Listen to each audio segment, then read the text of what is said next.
When a wealthy businessman grabbed a waitress by the wrist in a half-empty diner, everyone looked away, except one broken veteran with nothing left to lose. What he didn't know, the terrified girl he was protecting was worth $9 billion. This is the story of how one moment of courage sparked a war between power and principle that would expose secrets, destroy empires, and prove that sometimes the most dangerous person in the room is the one who refuses to stay silent. If you're watching from anywhere in the world, drop your city in the comments below. I want to see how far this story travels. Hit that like button and stay until the end, because what happens next will restore your faith in doing the right thing, even when it costs you everything. The rain came down in sheets that Wednesday night, hammering against the windows of the Bluebird Diner like thousands of tiny fists demanding entry. It was the kind of relentless downpour that turned city streets into rivers and made the neon sign outside flicker and buzz with electrical protest. Inside, the fluorescent lights cast everything in that particular shade of tired yellow that only exists in places where hope goes to rest between shifts. Ethan Cole sat alone in the corner booth, the same one he'd occupied every Wednesday and Friday for the past 3 months. His hands wrapped around a chipped ceramic mug that had seen better decades. The coffee inside long since gone cold. He didn't care. The warmth wasn't the point. The 20 minutes of sitting down was the point. The brief illusion of being something other than a man sprinting through life on a treadmill set too fast was the point. He was 34, but felt 50. The face that stared back at him from dark windows showed a man who'd aged in dog years. 7 for everyone since he'd come home from overseas. His dark hair, cut military short out of habit rather than regulation, showed premature gray at the temples. The scar that ran from his left eyebrow to his hairline had faded to a thin white line, barely noticeable unless you knew to look for it. His daughter had traced it with small fingers once, asking if it hurt. He'd lied and said no. The diner was nearly empty, which was exactly why Ethan chose it. 3 other customers scattered across the space like islands. An elderly man reading a newspaper at the counter, his coffee refilled so many times the cup probably had its own gravitational field. A young couple in a booth near the door, leaning close and whispering with the intensity of people either falling in love or plotting a crime. And a businessman in an expensive suit near the windows, the kind of suit that cost more than Ethan made in 3 months. The businessman had been there when Ethan arrived, phone pressed to his ear, voice carrying across the diner with the particular arrogance of someone who'd never been told to lower it. Victor Hale. Ethan hadn't needed to hear the name to know the type. He'd seen 1,000 versions of him in 1,000 different contexts.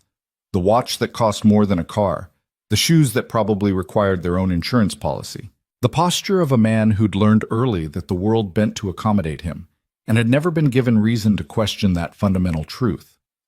Ethan had learned to read people in situations where misreading them meant body bags. The skill hadn't left him just because the uniform had. Victor Hale radiated the particular energy of a predator who'd never encountered meaningful resistance. It was in the way he gestured while talking, claiming space. It was in the way he'd snapped his fingers at the waitress, actually snapped his fingers, like summoning a dog, when he wanted his water refilled. The waitress was young, maybe 23 or 24, with dark hair pulled back in a practical ponytail and the kind of pretty that hadn't yet learned it could be weaponized. Her name tag read Lena in fading letters. She moved through her section with the efficient grace of someone who'd mastered the art of being simultaneously present and invisible, there to serve, but not to be noticed. Ethan recognized that skill too. He'd spent a lifetime perfecting it. She'd refilled Victor's water without comment, without eye contact, maintaining the professional distance that service workers learn or they don't survive. But Victor had noticed her the way a shark notices blood in the water, with immediate and total focus. "Hey, sweetheart," Victor called out, his voice cutting through the diner's ambient noise like a knife. "Another scotch, top shelf this time. And make it a double." Lena turned from the table she was clearing, her smile professionally fixed in place. "Of course, sir. I'll have that right out." "You know," Victor said, leaning back in his booth with the sprawl of someone claiming territory, "you're much prettier when you smile like that. You should do it more often." The air in the diner changed, subtle, but Ethan felt it like a drop in barometric pressure before a storm. The old man at the counter suddenly found his newspaper fascinating. The young couple's whispers stopped. Lena's smile didn't waver, but something in her eyes hardened. "I'll get that drink for you," she said, her voice carefully neutral. She disappeared into the kitchen. Victor watched her go, his expression one of casual assessment, like he was evaluating livestock. Then he returned to his phone call, laughing too loud at something the person on the other end said. Ethan tried to return his attention to his own coffee, his own problems. He had a double shift starting at the warehouse in 6 hours. Before that, he needed to get home, relieve Mrs. Chen from watching his daughter, help with homework if Sophie was still awake, pack tomorrow's lunch, and maybe, if the universe was feeling generous, get 3 hours of sleep. He couldn't afford to get involved in other people's drama. He couldn't afford anything that might risk the precarious Jenga tower of his life toppling over. But his hands were already tense around his mug. His jaw was already tight. And some part of him that hadn't died in the sand and blood of places whose names he still couldn't say out loud was already preparing for what he knew was coming. Lena emerged from the kitchen carrying Victor's scotch on a small tray, her posture careful, professional.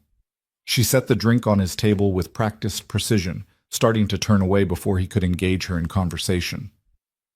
"Wait," Victor said, and there was something new in his voice now, something uglier. He'd been drinking steadily since Ethan had arrived, and the alcohol was stripping away the thin veneer of civility. "I asked you a question earlier about that smile." "Sir, I'm very busy tonight." "The place is empty," Victor interrupted, gesturing broadly at the nearly vacant diner. "You're not busy. You're just rude." Lena's professional mask slipped for just a second, revealing something raw underneath. Fear, yes, but also anger. "I'm just trying to do my job, sir. If there's nothing else, there is something else." Victor stood up, and the movement was sudden enough to make Lena take an instinctive step back. He was tall, maybe 6'2", with the kind of build that came from expensive gym memberships and personal trainers. "I've been sitting here for an hour, being very patient, very polite. I've tipped well. And I think the least you could do is be a little friendlier." "I'm sorry if I've been unfriendly," Lena said, her voice shaking slightly now. "But I need to—" Victor reached out and grabbed her wrist. It wasn't a violent gesture, not exactly, not the kind of thing that would look dramatic on security footage. Just a hand closing around her wrist, holding her in place. But Ethan saw the way Lena's whole body went rigid, the way her breath caught, the way her eyes darted toward the kitchen, calculating distance and escape routes. The old man at the counter turned his attention very deliberately back to his newspaper. The young couple suddenly needed to study their phones with great intensity. The cook, visible through the kitchen window very carefully, didn't look up from his grill. Everyone saw. No one moved. Ethan was on his feet before he made the conscious decision to stand. His body remembered what his mind sometimes tried to forget, that there were moments when hesitation meant death, that the space between seeing a threat and neutralizing it needed to be measured in heartbeats, not thoughts, that sometimes the only thing standing between an innocent person and harm was the willingness to step into the gap. He crossed the diner in 6 strides, his worn work boots silent on the checkered floor despite his size. He was 6 feet even, not as tall as Victor but broader through the shoulders, his frame still carrying the muscle memory of a body that had once been weapon and shield both. The years of grueling physical labor since leaving the service had kept him hard in ways that gym memberships couldn't replicate. "Let her go." The words came out quiet, almost conversational. Ethan had learned long ago that volume wasn't what made words dangerous. Certainty was what made them dangerous. And he'd never been more certain of anything. Victor looked up, his hand still locked around Lena's wrist, his expression cycling through confusion, then annoyance, then something approaching amusement. "Excuse me." "Let her go," Ethan repeated, still in that same quiet tone. "Right now." Victor's grip loosened slightly, but he didn't release Lena. Instead, he gave Ethan the kind of long, assessing look that men like him gave to obstacles, evaluating, calculating, deciding whether to go around or through. His eyes cataloged Ethan's worn jeans, his faded jacket with the frayed collar, his work boots that had been resoled twice and would need it again soon. "This is a private conversation," Victor said, his voice dripping with condescension. "Between me and the lady. Why don't you go back to your—" He glanced at Ethan's table, at the single cup of cheap coffee. Whatever it is poor people do in diners at this hour. Lena was looking at Ethan now, her eyes wide with a complicated mixture of hope and fear. Her wrist was still trapped in Victor's grip, his fingers white against her skin from the pressure. "Last chance," Ethan said. His voice hadn't risen, but something in it had changed. It was the voice that had once convinced frightened 19-year-olds to follow him into buildings that might be rigged with explosives.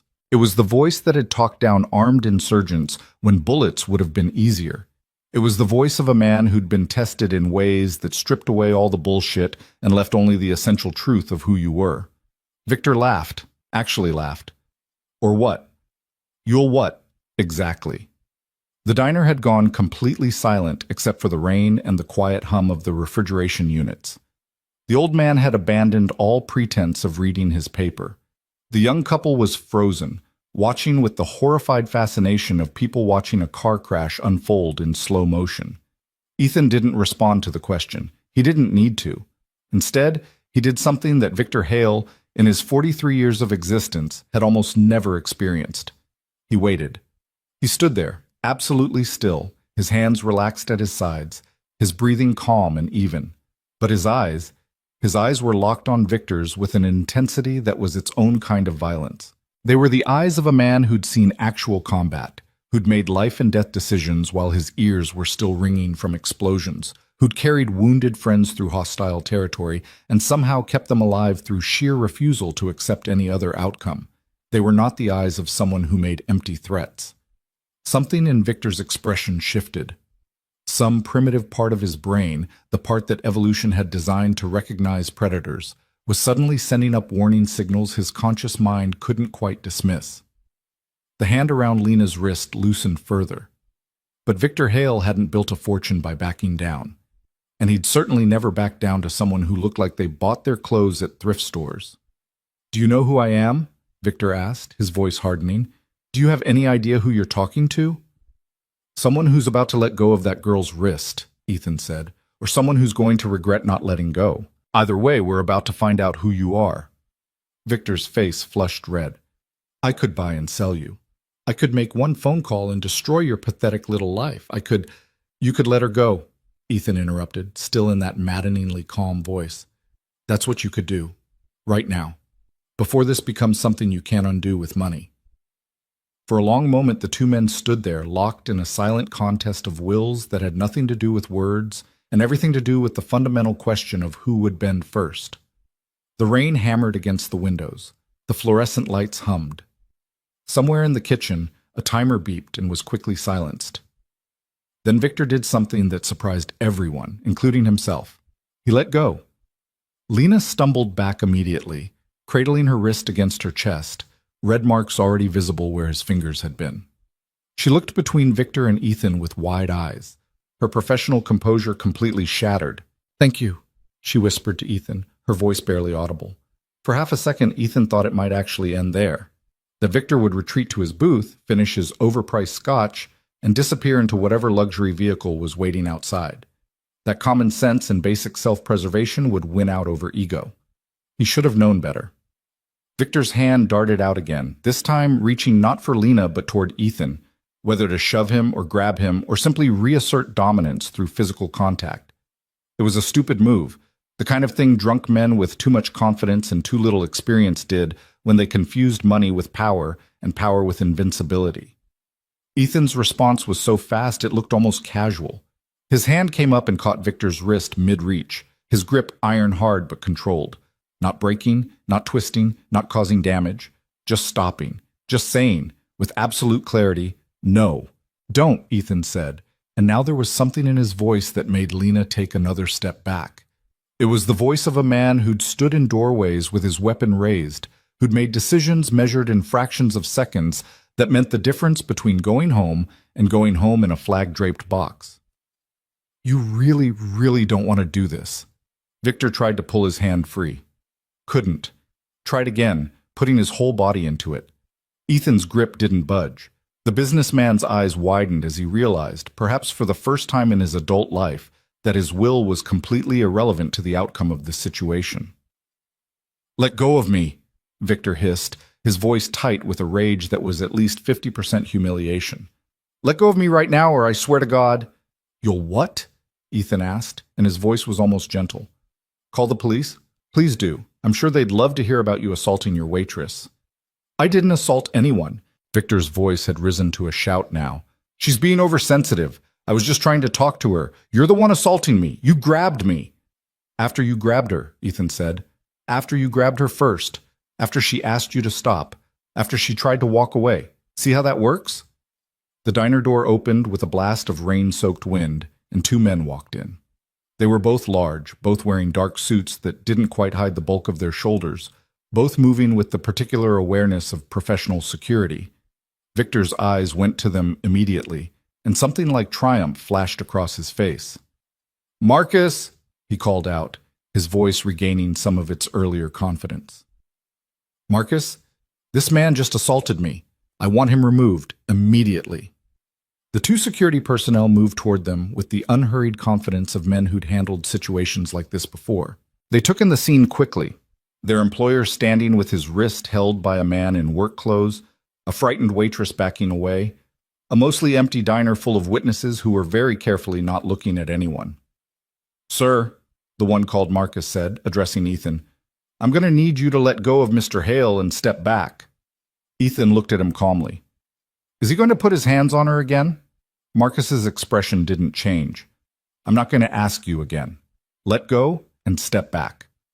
For a moment, Ethan considered his options. He was outnumbered, outgunned in terms of legal firepower and resources, and probably about 30 seconds away from having the police called. Sophie was at home, probably already asleep, completely dependent on him showing up tomorrow morning to make her breakfast and get her on the school bus. Mrs. Chen would worry if he didn't come home. His boss at the warehouse already thought he was unreliable. He couldn't afford any complications.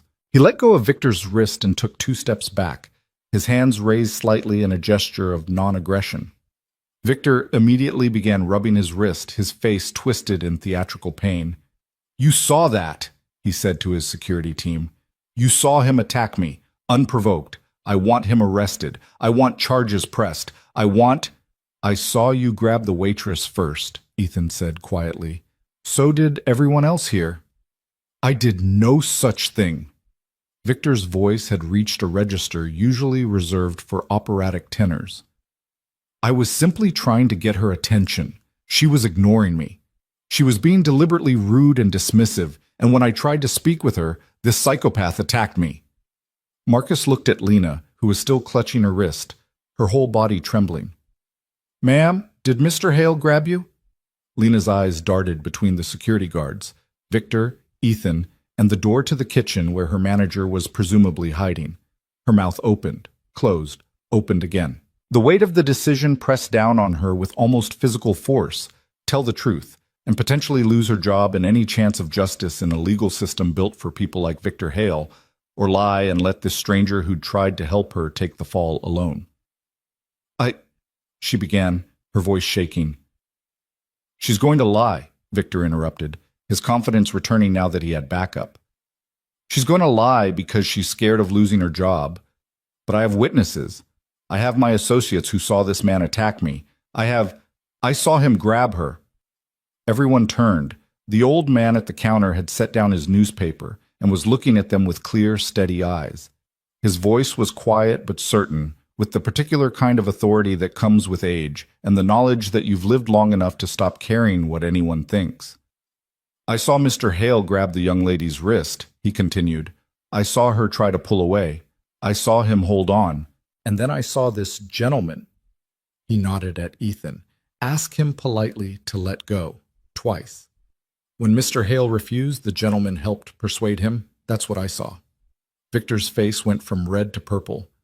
You senile old... I saw it too. The young woman from the couple near the door had stood up, her phone in her hand, her boyfriend looking up at her with wide eyes. I recorded part of it. Not the beginning, but the part where you grabbed his wrist and he told you to stop. I got that. The air went out of Victor like a punctured tire. He stared at the young woman, at her phone, at the undeniable reality that his preferred narrative was crumbling around him in real time. Marcus looked at his colleague, some silent communication passing between them. Then he looked at Victor with the expression of a man who'd just realized his paycheck wasn't worth this particular headache. "Mr. Hale," he said carefully, "perhaps we should leave, before this escalates further." "I'm not going anywhere."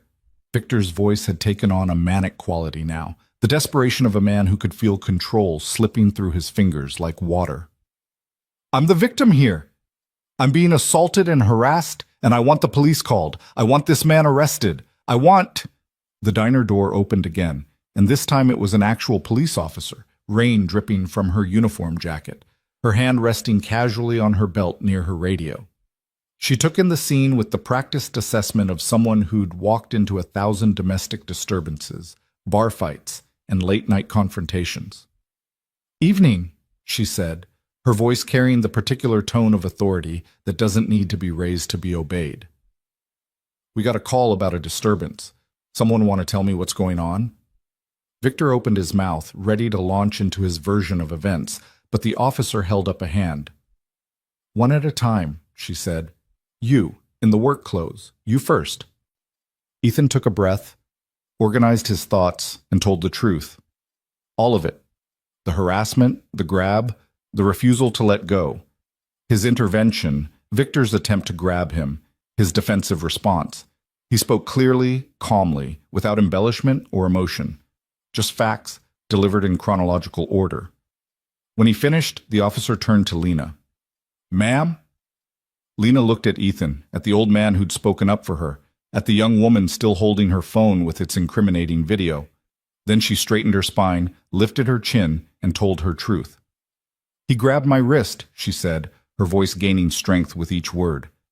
"I asked him to let go. He didn't.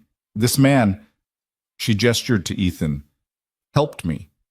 That's what happened." The officer nodded, made some notes, then turned to Victor. "Sir?" Victor's lawyer brain was finally catching up to his alcohol-soaked outrage. He could see the way this was going, the testimonies aligning against him, the video evidence, the multiple witnesses. But men like Victor Hale didn't get rich by accepting defeat gracefully. "I want to press charges," he said, his voice cold now, calculating. "Against him. For assault. I have expensive attorneys on retainer, and I will pursue this to the fullest extent of the law. That man put his hands on me without my consent. That's assault, officer. Clear and simple." The officer looked at Ethan, at Victor, at the collection of witnesses who just finished corroborating a story that contradicted Victor's narrative entirely. She sighed the way cops sigh when they know they're about to do paperwork that won't matter in 6 months. "Sir," she said to Ethan, "I'm going to need you to come with me to the station, to give a formal statement." Ethan felt something cold settle in his chest. Not fear, exactly. More like resignation. The knowledge that he'd done the right thing and was about to be punished for it anyway, because that's how the world worked when you didn't have expensive lawyers and unlimited resources. "Am I under arrest?" he asked quietly. "Not at this time, but Mr. Hale has made a complaint, and we need to document everything properly." "I understand." Ethan reached for his wallet, pulling out 3 crumpled dollar bills to leave on his table for the coffee he hadn't finished. His hands were steady, despite everything. "Can I make a phone call first? I have a daughter at home. Someone needs to know I'm going to be late." The officer's expression softened slightly. "You can make your call from the station." As Ethan moved toward the door, Lena stepped forward, her earlier fear replaced with something else. "Wait, officer, he was helping me. He didn't do anything wrong. Please, you can't—" "It'll be fine," Ethan said, meeting her eyes. He tried for a reassuring smile and almost managed it. "Tell the truth. That's all any of us can do." The old man at the counter caught his eye as he passed, giving him a small nod of respect, warrior to warrior across the generations. The young woman held up her phone. "I'm sending this video to my email and cloud storage right now. They can't delete it." Ethan nodded his thanks and walked out into the rain, the officer beside him, Victor Hale's smug expression burning into his back like a brand. The police car's lights painted the wet street in alternating red and blue, the colors reflecting off puddles like spilled paint.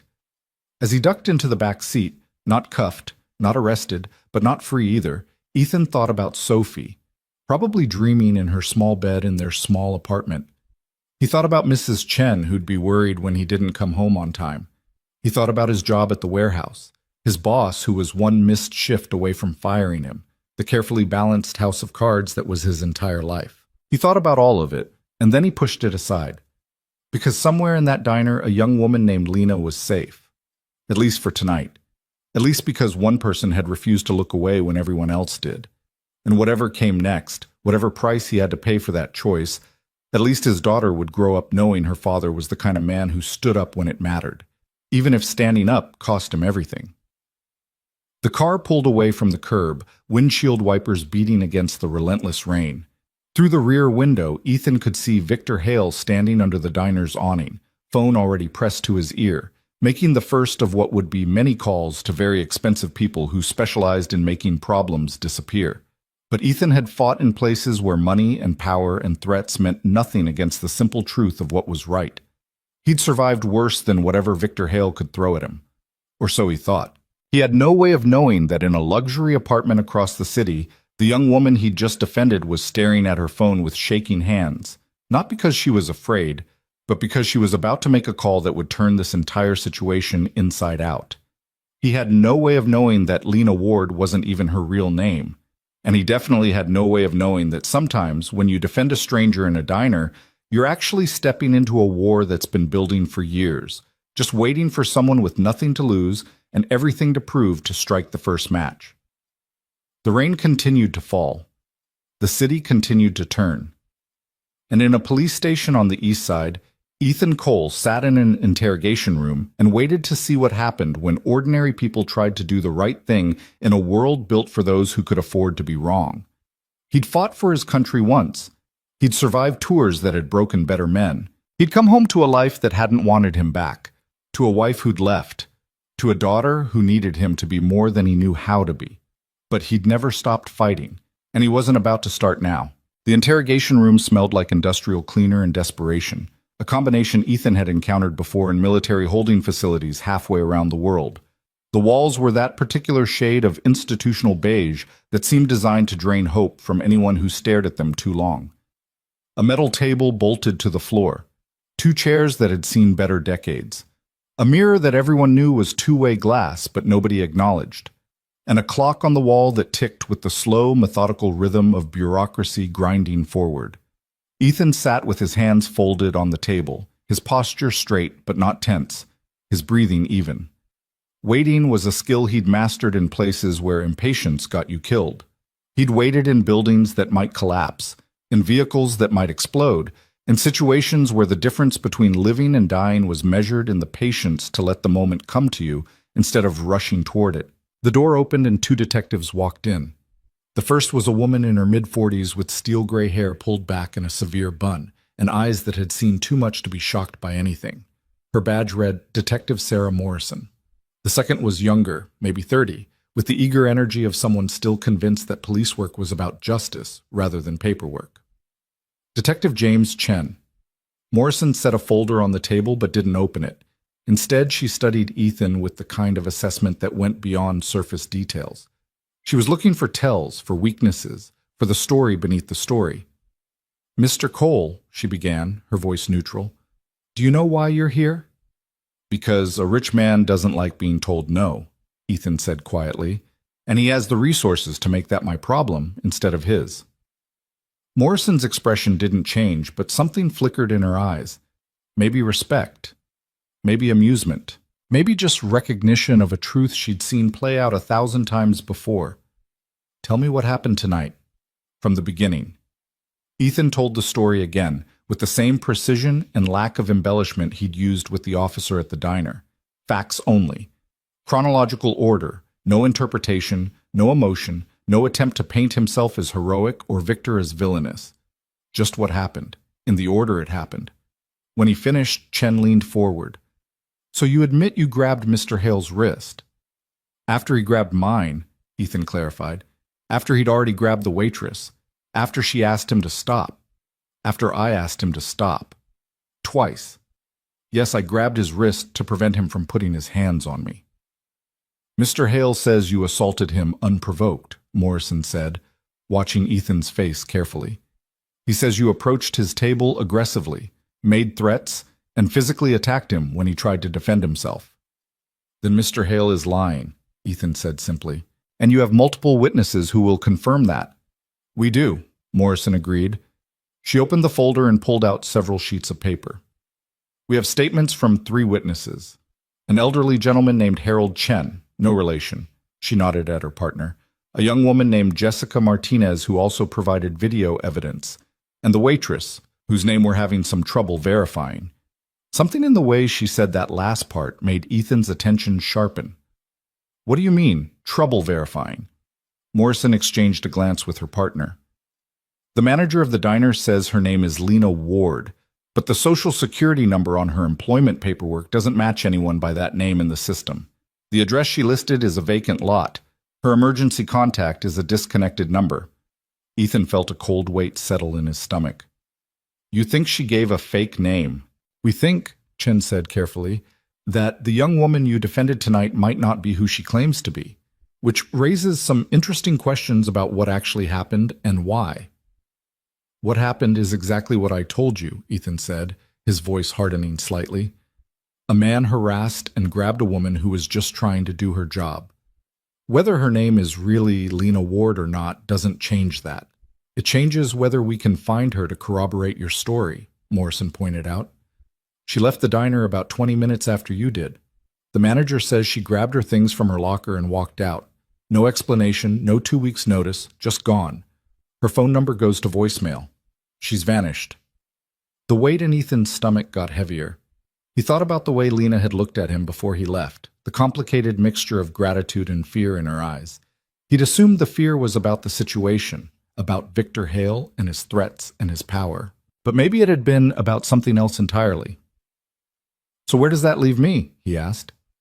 Technically, Morrison closed the folder. In a difficult position. You admitted to grabbing Mr. Hale. He wants to press charges. Without the waitress to confirm that she was being harassed first, this becomes your word against his.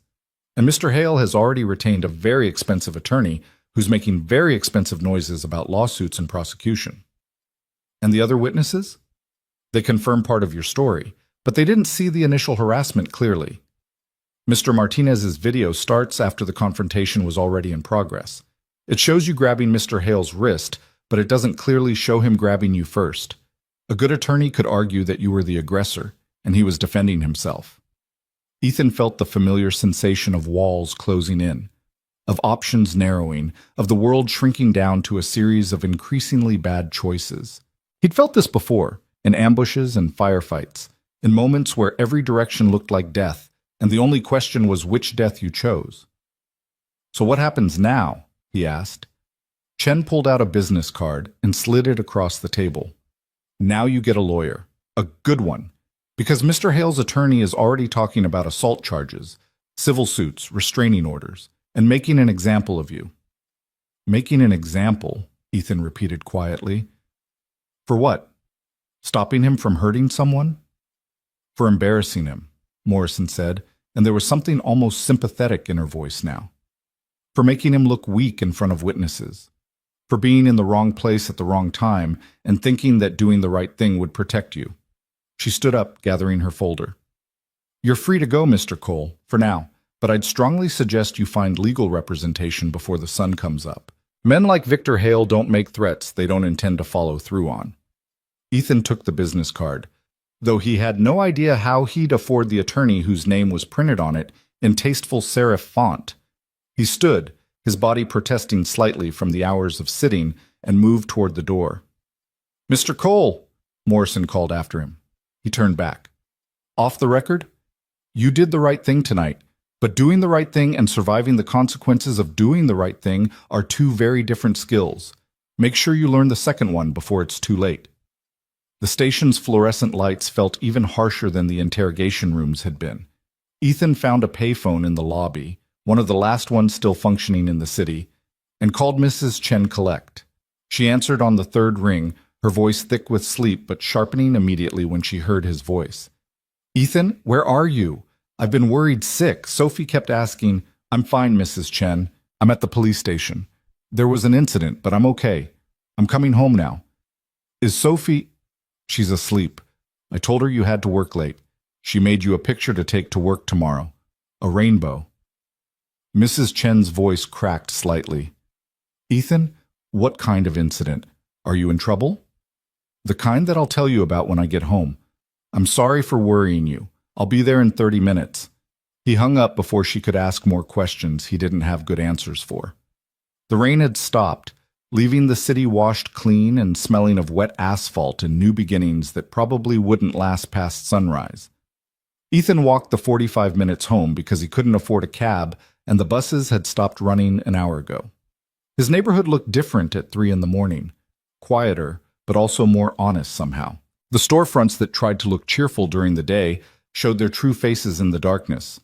The cracked windows, the fading paint, the desperate hope disguised as commerce. The apartment building where he lived with Sophie had been grand once, probably 70 years ago. Now it was just tired like everything else in this part of the city. Mrs. Chen met him at the door, her face creased with worry and questions she was too kind to ask at this hour. Ethan pressed 2 of his last 3 $20 bills into her hand despite her protests, thanked her quietly, and locked the door behind her as she shuffled back to her own apartment down the hall. The apartment was small, a 1-bedroom that he'd converted into a 1.5 by hanging a curtain to give Sophie her own space. Her drawings covered the refrigerator like wallpaper. Spelling tests with gold stars, a photograph of the 2 of them at the park, both of them laughing at something the camera had missed. The detritus of a life being built from whatever materials were available. He checked on Sophie, who was curled up in her small bed clutching a stuffed elephant that had been a gift from her mother before she'd left. Sophie's face in sleep still had the roundness of childhood, innocent and unworried by the calculations that dominated adult life. She had his dark hair but her mother's delicate features, and sometimes looking at her hurt in ways Ethan couldn't quite name.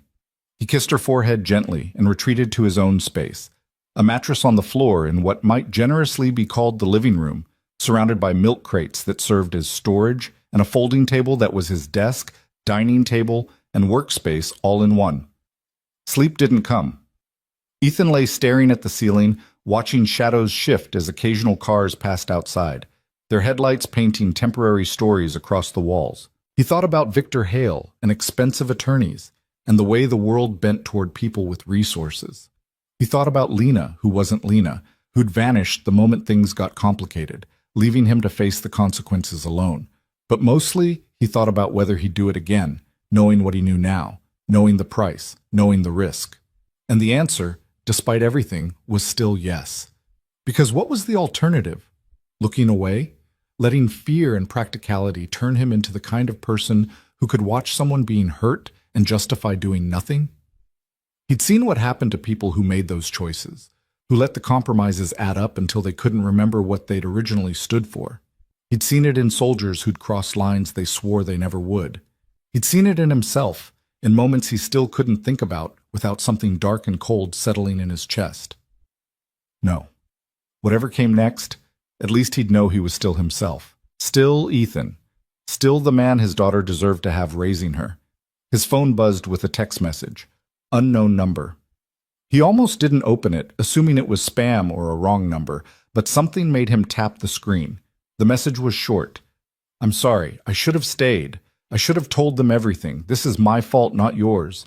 I'm going to fix this. I promise. L. Ethan stared at the message for a long moment, reading implications and questions between the words. Then he typed a response. Who are you really? The reply came almost immediately. Someone who should have been honest from the start. Someone who owes you more than an apology. Someone who's about to make some calls that are going to change everything. Watch the news tomorrow. And Ethan, thank you. Not many people would have done what you did. Before he could respond, another message appeared. This number will stop working after I send this. They can't know I contacted you. Not yet. But I promise you won't face this alone. I keep my promises. The messages stopped. When Ethan tried to call the number back, he got an automated message saying it was no longer in service. He set the phone down and lay back, adding this new mystery to the collection already occupying his mind. He must have eventually fallen asleep, because the next thing he knew, Sophie was shaking his shoulder gently. her small voice cutting through the fog of exhaustion. Daddy, Daddy, you're going to be late for work, and you didn't eat dinner last night. Mrs. Chen said you worked really late. Are you sick? Ethan forced his eyes open, forced his body upright, forced himself into the performance of being a functioning adult. The clock read 6:15. His shift at the warehouse started at 7. He had 45 minutes to get himself and Sophie ready, drop her at the bus stop, and somehow make it across the city. I'm fine, sweetheart. Just tired. Did you do your homework? All done. And I made you a picture. Want to see? The rainbow she'd drawn was taped to the refrigerator, bright and hopeful and utterly unconcerned with the realities of legal threats and expensive attorneys and the way the world punished people for trying to help. Ethan stared at it while making Sophie's breakfast. Cereal with the last of the milk, toast with the store-brand jelly she didn't know was the cheap kind. It's beautiful, Soph. The best rainbow I've ever seen. She beamed at him with the kind of pure joy that existed only in children who hadn't yet learned that praise could be empty or manipulative. Then her expression shifted, becoming more serious. Daddy, are you in trouble? The question hit him harder than he expected. Why would you ask that? Because you look like you did when Mommy left. Kind of sad and scared at the same time, but trying not to show it. She tilted her head, studying him with those two perceptive eyes. You always think I don't notice, but I do. Ethan knelt down so they were at eye level, his hands on her small shoulders. I'm not in trouble, baby. I just had a long night at work. Sometimes grown-up stuff is complicated, but it's nothing for you to worry about, okay? Okay. She didn't sound entirely convinced, but she accepted the answer the way children do, filing it away for later consideration. Can we have pancakes this weekend? The kind with chocolate chips? Absolutely. Saturday morning, chocolate chip pancakes. You have my word. He got her to the bus stop on time, watched the yellow monstrosity swallow her up along with 24 other kids, and then started the long walk to the warehouse. His phone buzzed repeatedly during the journey, calls from numbers he didn't recognize, probably reporters or Victor Hale's attorney or other complications he couldn't afford to deal with. He ignored all of them. The warehouse foreman, Carl, was waiting when Ethan arrived, his expression somewhere between annoyed and concerned. Cole, my office. Now. Ethan's stomach dropped. He followed Carl through the warehouse, past pallets and forklifts and workers who studiously avoided making eye contact. Carl's office was a glass box overlooking the warehouse floor, filled with clipboards and OSHA posters, and the desperate organization of a man trying to maintain control of chaos. Carl closed the door and gestured for Ethan to sit. I got a call this morning from a law firm I can't even pronounce the name of. They wanted to know about your employment here, your work schedule, your reliability. They asked if you'd ever been violent or aggressive with coworkers. And what did you tell them? I told them to get a warrant if they wanted information about my employees. Carl leaned back in his chair, which creaked in protest. But then I Googled your name, and the first 5 results are all about you assaulting some businessman in a diner last night. Want to tell me what the hell happened? Ethan told the story for the 3rd time, and with each retelling it felt less like truth and more like performance. The words were the same, the facts unchanged, but something about repetition made them feel hollow. Carl listened without interrupting, his expression unreadable. When Ethan finished, he was quiet for a long moment. You know I can't have this kind of attention on my warehouse, Carl finally said. I got corporate breathing down my neck, insurance people asking questions, clients who don't want their shipments handled by some guy who's all over the internet for assault. I understand. Ethan kept his voice level even as he felt the foundation of his life cracking beneath him. If you need me to resign, I didn't say that. Carl pulled out a folder and slid it across the desk. Inside were printouts of news articles, all from the last hour, all with headlines that made Ethan's chest tighten. Rich businessman assaulted by veteran. Diner dispute turns violent. Homeless veteran attacks customer. I'm not homeless, Ethan said quietly, fixating on the one detail he could correct. Doesn't matter what's true. Matters what people believe. And right now the story being told is that you're some unhinged vet with PTSD who attacked an innocent customer for no reason. Carl tapped the articles. These all came out in the last hour, Professional hit pieces, all of them. Someone's paying good money to destroy your reputation before you can defend yourself. Ethan felt something cold and familiar settling in his chest. He'd seen information warfare before, had been trained in it, knew how narratives could be shaped and deployed as weapons more effective than bullets, but he'd never been the target of it. So what do I do? You get a lawyer. A real one, not some public defender who's handling 50 cases at once. You fight back. Carl stood up, extending his hand. And in the meantime, you keep showing up for work. I don't care what those vultures say. I've worked with you for 3 months and you've been nothing but reliable. Until I see evidence otherwise, you're still on my crew. Ethan shook his hand, surprised by the solidarity. Thank you. Don't thank me yet. This is going to get worse before it gets better. Men like the one you stood up to don't like being embarrassed. They'll use every resource they have to make you regret it. Carl walked him to the door. But you did the right thing, Cole. That still counts for something. At least it should. The shift passed in a blur of physical labor that was almost meditative in its simplicity. Lift boxes, move pallets, load trucks.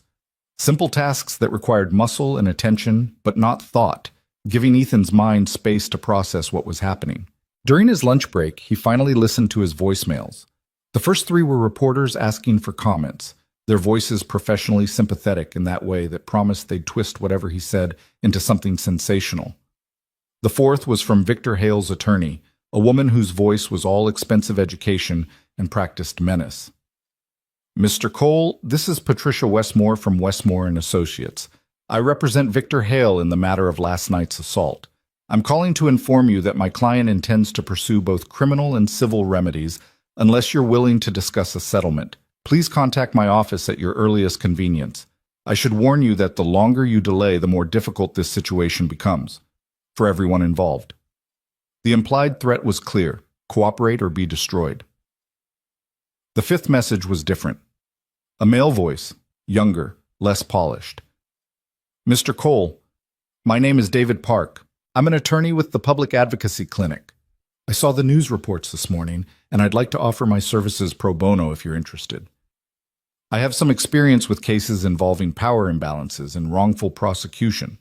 My number is... Ethan called the number back immediately. David Park answered on the 2nd ring, his voice carrying the particular energy of someone who ran on passion rather than sleep. Mr. Cole, thank you for calling back. I know this must be overwhelming, but I want you to know you have options. I've been reviewing the publicly available information, and I think we have a strong defense based on the witness statements and the video evidence. The detective said the video doesn't clearly show him grabbing me first. It doesn't need to. It shows you exercising reasonable restraint while under threat. It shows you not escalating beyond what was necessary. Combined with the testimony from the diner witnesses, we can establish that you were acting in defense of another person and yourself. David's enthusiasm was almost contagious. But here's the thing, this isn't really about the criminal case. Mr. Hale knows he probably can't get you convicted with the evidence as it stands. What he's doing is using the legal system as a weapon to financially destroy you before you ever see the inside of a courtroom. Can he do that? If you can't afford attorneys to fight back? Absolutely. He can file motion after motion, drag this out for months or years, force you to spend money you don't have defending yourself. Eventually, most people in your position settle just to make it stop, sign agreements that include non-disparagement clauses, essentially buying their silence. David paused. But that's only if you're fighting alone. And if I'm not? Then we make this very public, very messy, and very expensive for Mr. Hale. We file countersuits for harassment, for abuse of process, for intentional infliction of emotional distress. We get the full diner footage subpoenaed. We find other victims, because men like Victor Hale don't suddenly start harassing waitresses at age 43. There's always a pattern. We make sure that every time someone Googles his name, this incident comes up. We make the cost of pursuing you greater than the satisfaction of punishing you. It sounded good. Almost too good. Why would you do this pro bono? What's in it for you? David laughed, but there was no humor in it. You want the honest answer? I'm tired of watching rich assholes use the legal system as a cudgel against ordinary people trying to do the right thing. I'm tired of justice being something you can only afford if you're already wealthy. And I'm really, really tired of guys like Victor Hale getting away with whatever they want because everyone's too scared or too broke to stand up to them. His voice softened. Plus, my sister was a waitress once. Had a customer grab her almost exactly like what happened to you. Everyone looked away. No one helped. She quit that night and never went back to service work. So yeah, this one's personal for me. Ethan made his decision in the space between heartbeats. When can we meet? Tonight, if you're free. My office is small and probably not what you're used to for legal representation, but I'll be there. Text me the address. One more thing, Mr. Cole. This is going to get ugly. Mr. Hale has already started the media campaign against you. It's only going to intensify. He's going to try to paint you as unstable, dangerous, a threat. He's going to dig into your military service, your divorce, every mistake you've ever made. Are you prepared for that? Ethan thought about Sophie, about the life he was trying to build for her, about whether he could afford to fight back or afford not to. I stopped a man from hurting someone who couldn't defend herself, he said quietly. If I have to be destroyed for that, at least I'll be destroyed for something worth defending. Good, David said, and Ethan could hear the smile in his voice. Then let's give Mr. Hale a fight he wasn't expecting. I'll see you tonight. The rest of the shift passed in a haze. Ethan's phone kept buzzing with notifications, his name trending on social media, strangers with opinions about his character and motives, the internet's infinite capacity for judgment based on incomplete information. He turned the phone off and focused on the work. When his shift ended, he headed straight to the address David had texted him. The public advocacy clinic was located in a repurposed storefront in a part of town that developers hadn't discovered yet. The windows were covered with posters about tenant rights and workers' protections. Inside, young attorneys with idealistic eyes worked at mismatched desks covered in case files. David Park was exactly what Ethan had pictured. Late 20s, rumpled suit that had seen better years, wire-rimmed glasses slightly crooked on his face, and the kind of intensity that came from believing the law could actually be used for good if you tried hard enough. They shook hands, and David led him to a small conference room that smelled like old coffee and determination. All right, David said, spreading out papers across the table. Let's talk about how we're going to win this thing. For the next 2 hours, they built a strategy. Every witness would need to be interviewed again, properly this time. The video would need to be analyzed frame by frame. Victor Hale's background would need to be investigated for patterns of behavior, and they needed to find Lena. She's the key, David explained. She can confirm everything. Her testimony establishes motive and pattern. Without her, this is still winnable, but with her, it's airtight. She disappeared, Ethan said. The police couldn't find her. The name she used was fake. Then we figure out her real name. We track her down. David's phone rang, cutting him off. He glanced at the screen and his expression shifted to confusion. Excuse me, I need to take this. He stepped out of the conference room, leaving Ethan alone with the case files and the growing certainty that this situation was far more complicated than a simple diner confrontation. When David returned 5 minutes later, his face had gone pale. That was a colleague who works in corporate law. He just got a very interesting call. David sat down heavily. A law firm representing an unnamed client wants to retain our clinic to represent you. They're offering to cover all costs, provide additional resources, and ensure you have access to the best possible defense. Why? That's the question, isn't it? David stared at his phone like it might provide answers. The attorney wouldn't say who the client was, just that they have a vested interest in ensuring you receive proper legal representation and that Victor Hale doesn't succeed in using the legal system to punish you for defending someone. Ethan thought about the text messages from Lena, who wasn't Lena. The promise that he wouldn't face this alone. Did they give any other information? Just one thing. The attorney said to tell you that Elle keeps her promises. The silence in David Park's conference room stretched like a wire pulled too tight, vibrating with questions neither man wanted to ask first. Ethan stared at the scattered case files while his mind raced through implications and possibilities, each one stranger than the last. A waitress with a fake name who'd vanished into thin air.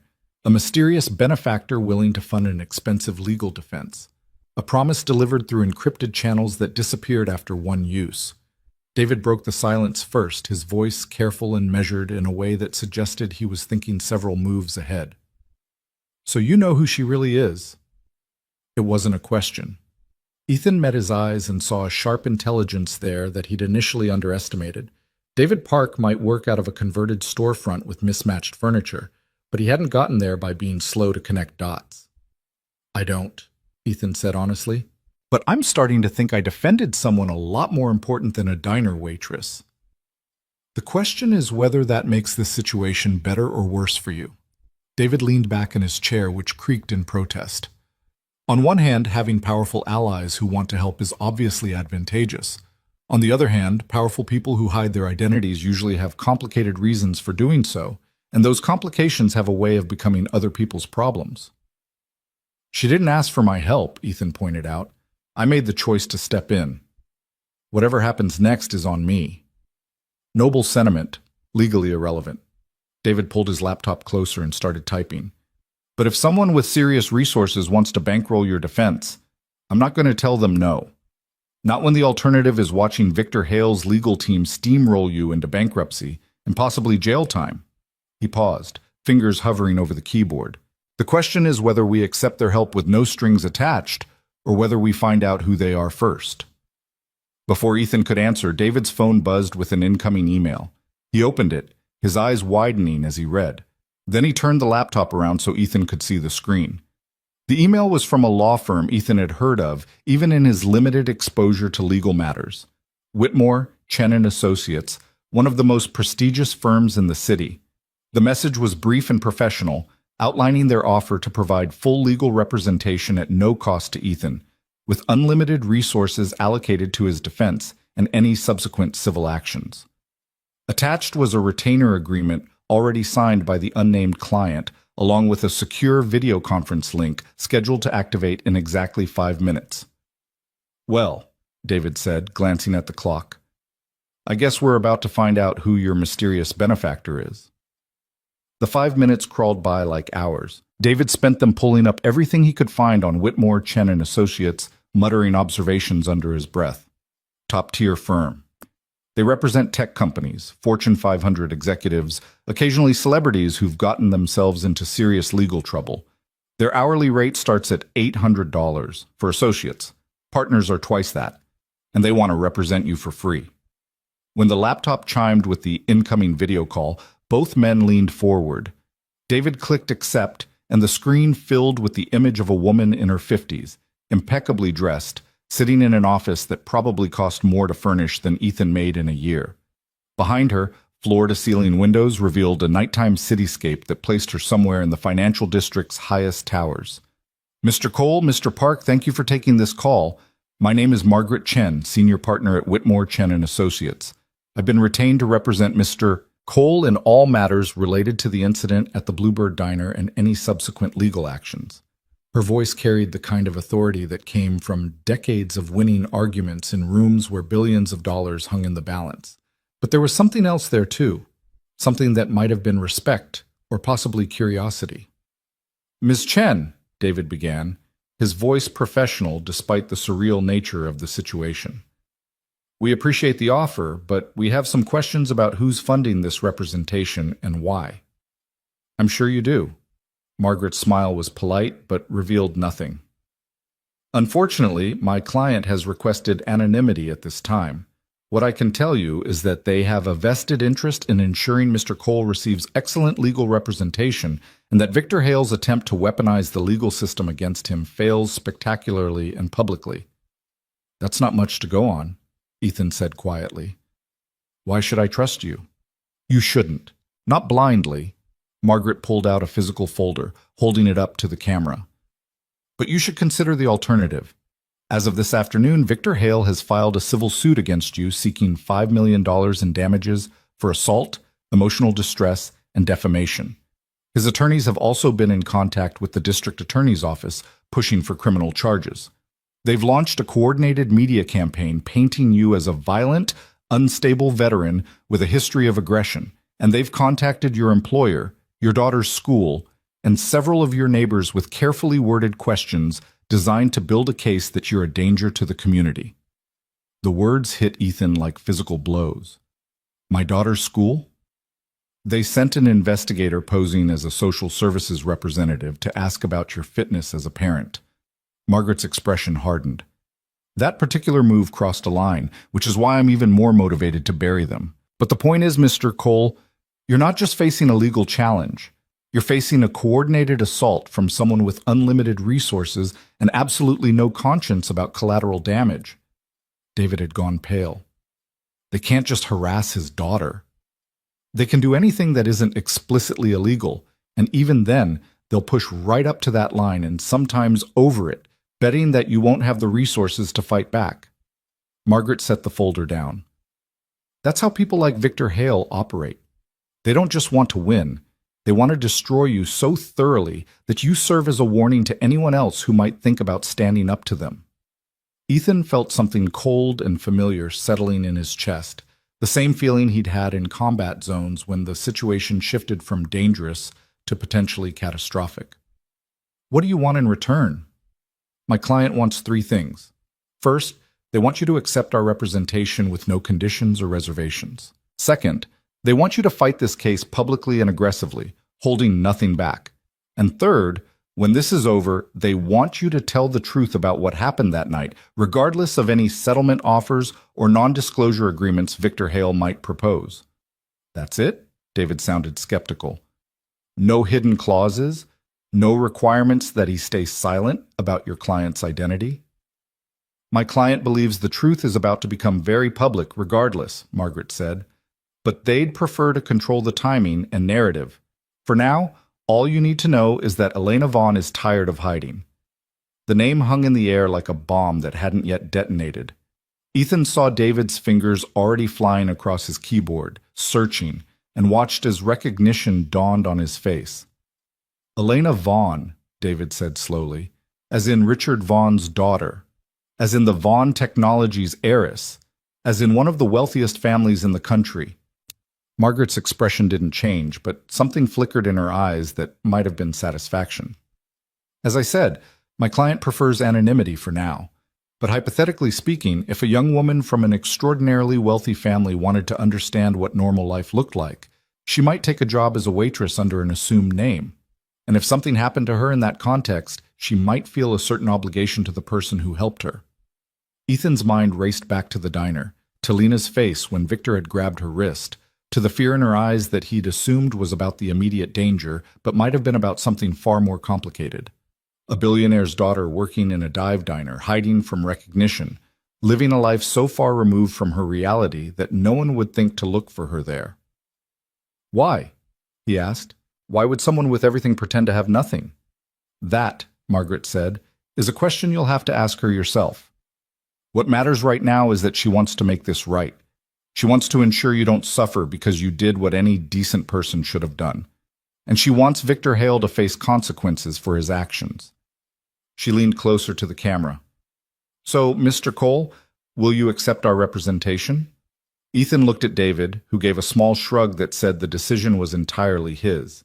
Then he thought about Sophie, about the investigator at her school asking questions designed to make him look dangerous, about the articles already spreading across the internet calling him violent and unstable, about the legal fees he couldn't afford and the fight he couldn't win alone.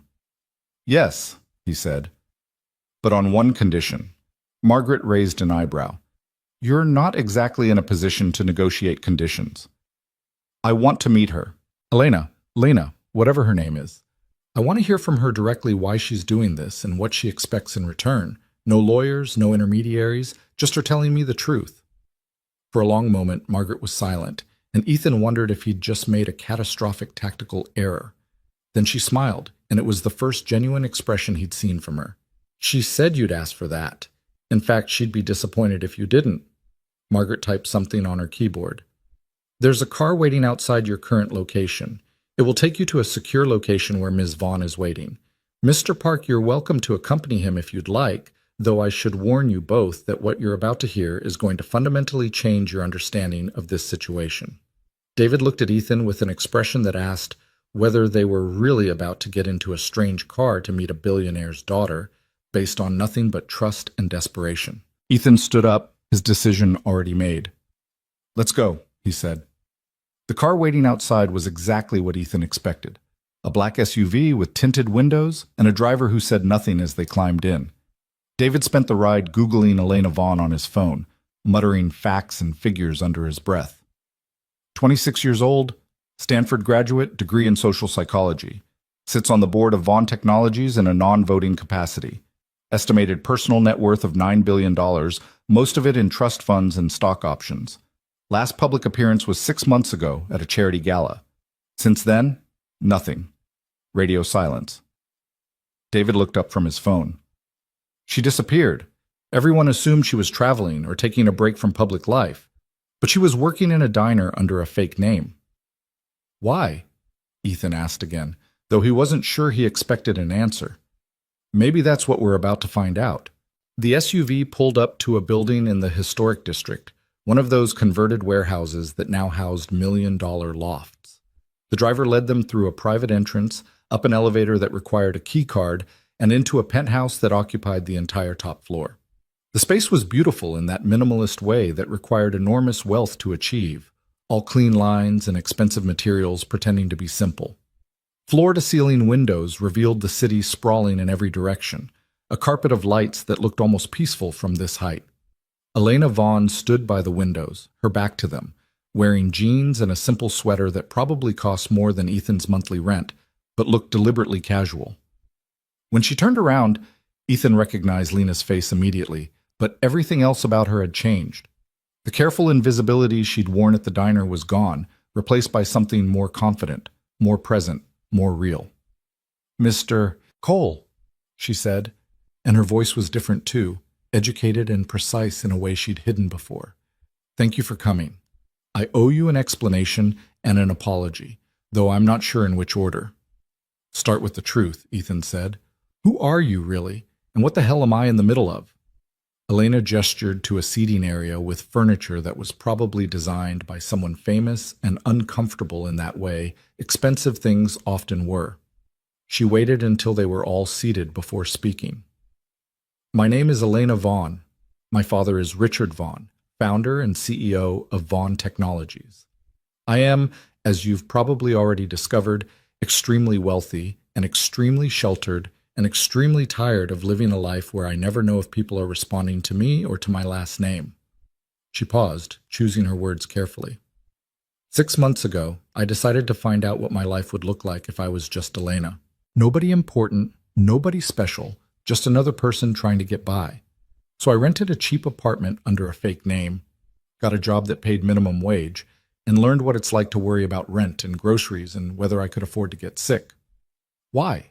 David asked, his journalist instincts kicking in. "Because I sit on a board that makes decisions affecting thousands of workers I've never met. Because I donate millions to charities serving people whose lives I don't understand. Because I was tired of being theoretical about poverty and struggle and wanted to know what it actually felt like." Elena's voice tightened. "And because my father is in the middle of a hostile takeover attempt by a consortium of investors who think Vaughn Technologies should prioritize profits over everything else, including ethics, and I wanted to understand what happens to normal people when corporations make those kinds of decisions." Ethan was starting to see the shape of something larger. Victor Hale is part of that consortium. Victor Hale is the consortium's legal counsel and their point person for aggressive acquisition strategies, Elena confirmed. "He's also been pursuing me romantically for 2 years, despite my very clear and repeated rejections. My father thinks it's harmless. I think it's predatory.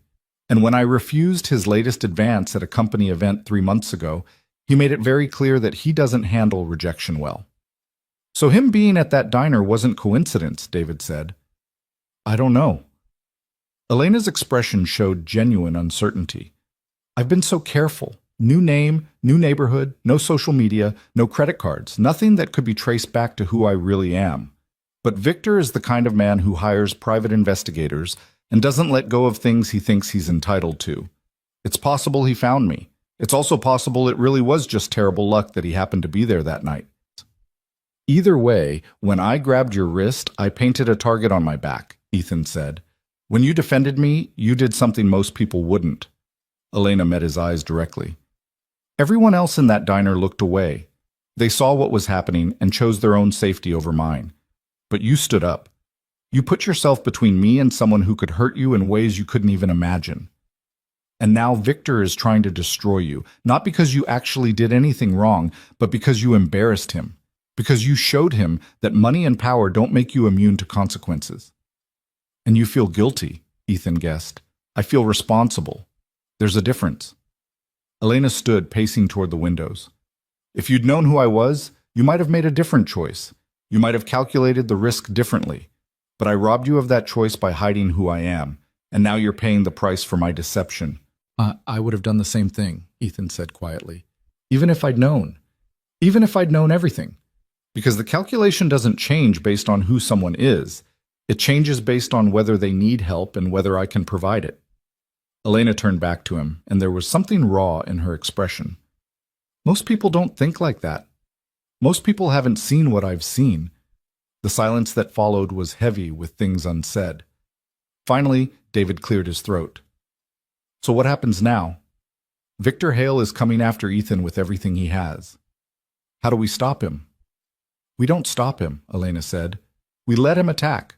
We let him file his lawsuits and spread his lies and do all the things he's planning to do. And while he's busy trying to destroy Ethan, we gather evidence about his pattern of harassment, his history of using legal threats to silence victims, and his role in the hostile takeover attempt against my father's company.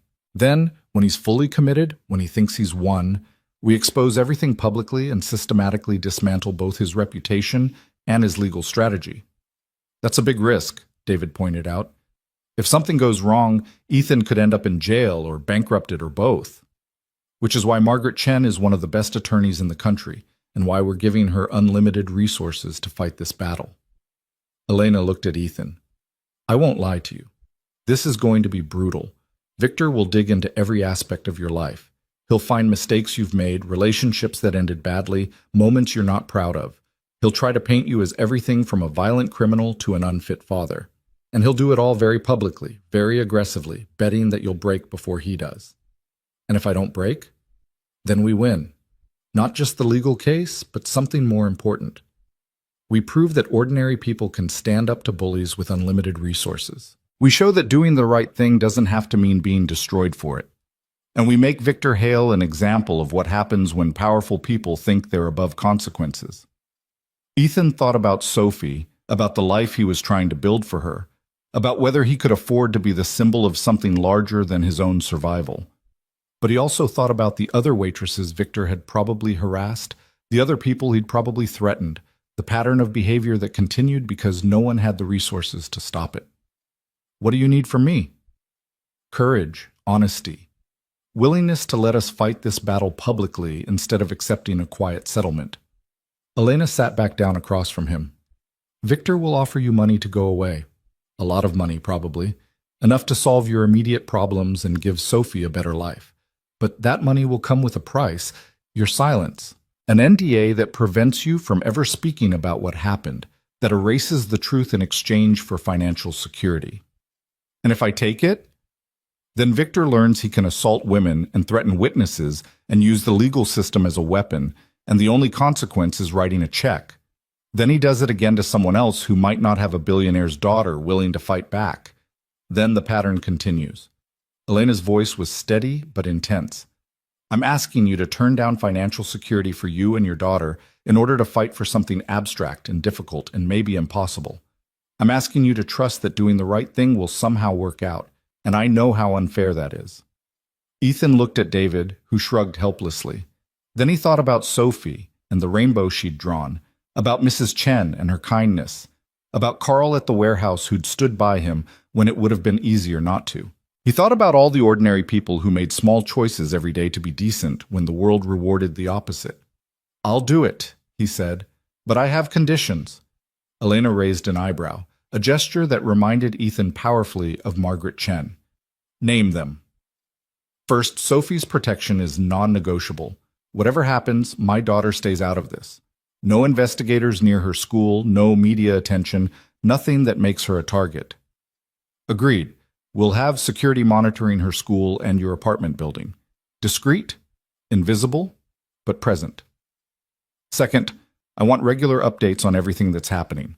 No lawyer games, no information kept from me to protect me. This is my life. I deserve to know what's being done with it. You'll have full access to all strategy sessions and case files. Third, when this is over, however it ends, I want the truth published. Not spin, not public relations, not a carefully managed narrative. The actual truth about what happened and why. Even if it makes me look bad. Even if it's complicated.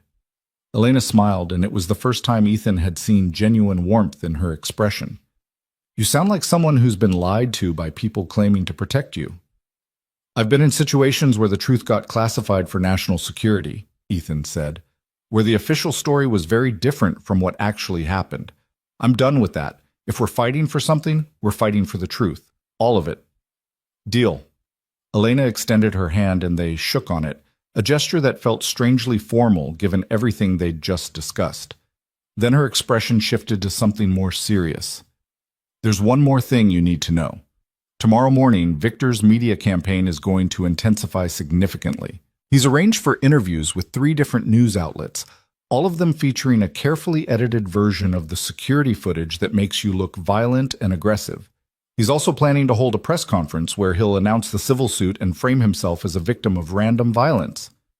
So we need to get ahead of the story, David said, his mind already working on strategy. We need to do more than that.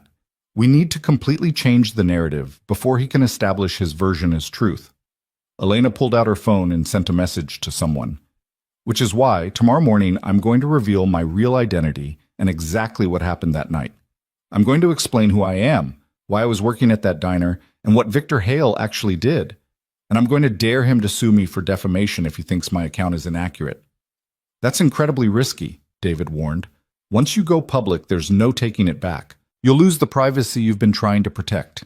Every aspect of your life will become fair game for media scrutiny. I know, but staying silent makes me complicit in what Victor is trying to do to Ethan, and I'm done being complicit. Elena stood, signaling that the meeting was ending. My father doesn't know I'm doing this yet. He's going to be furious, but he's also going to realize that Victor Hale sexually harassed his daughter and then tried to destroy the witness who defended her. And my father does not react well to threats against his family. Ethan stood too, feeling like he'd just agreed to something far larger and more complicated than he'd understood. What happens if this doesn't work? If Victor's resources and connections are too much even for you? Then we lose, and Victor learns he really is untouchable. Elena met his eyes with an intensity that reminded him of combat, of moments when everything hung in the balance and the only choice was to commit fully or retreat. But I don't think we're going to lose. I think Victor Hale has been getting away with this behavior for so long that he's forgotten other people can fight back. And I think he's about to get a very expensive education in why you shouldn't underestimate people just because they're not rich. The ride back to David's office was quiet, both men processing everything they'd just learned. When they finally pulled up outside the public advocacy clinic, David turned to Ethan with an expression somewhere between excitement and terror. You realize we just agreed to go to war with one of the most powerful corporate attorneys in the city, backed by a consortium of investors who probably have connections everywhere from City Hall to the police department to the media. I've been to war before, Ethan said. At least this time the enemies are wearing suits instead of carrying rifles. Don't underestimate how dangerous people in suits can be. They might not shoot you, but they can destroy your life just as effectively. David paused, then smiled slightly. But they've never fought someone who has a $9 billion ally who's tired of playing nice. This is going to be interesting. Ethan made it home just after midnight. Sophie was asleep, her breathing deep and even, the stuffed elephant clutched tight against her chest.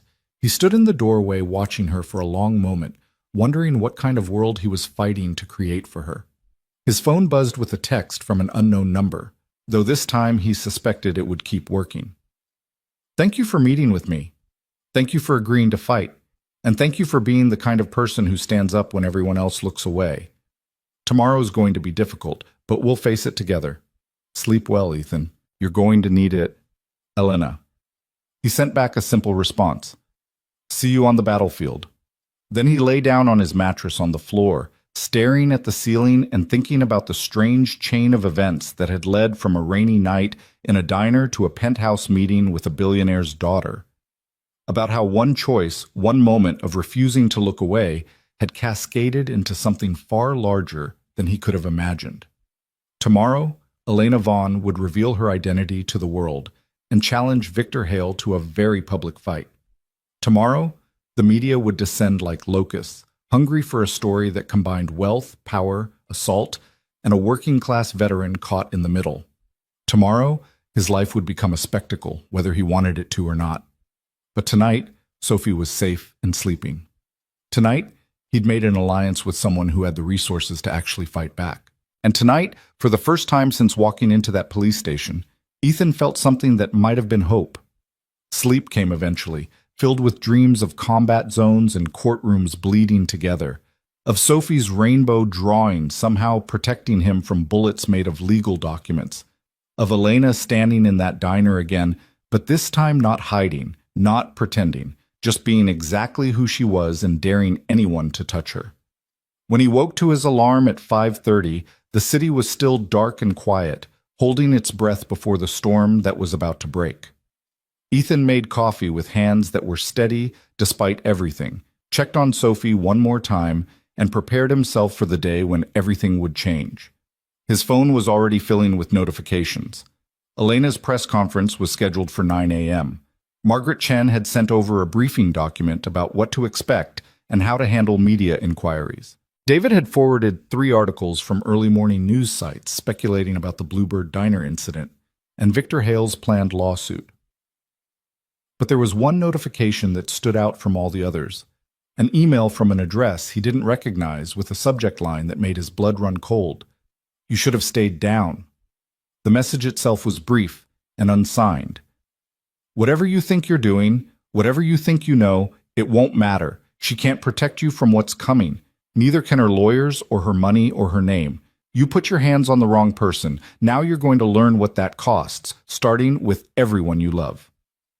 Ethan deleted the message immediately, but the words had already burned themselves into his memory. A threat. Not subtle, not ambiguous. A promise that this fight wasn't going to stay in courtrooms and conference rooms. He forwarded the email to Margaret Chen and David Park with a simple note.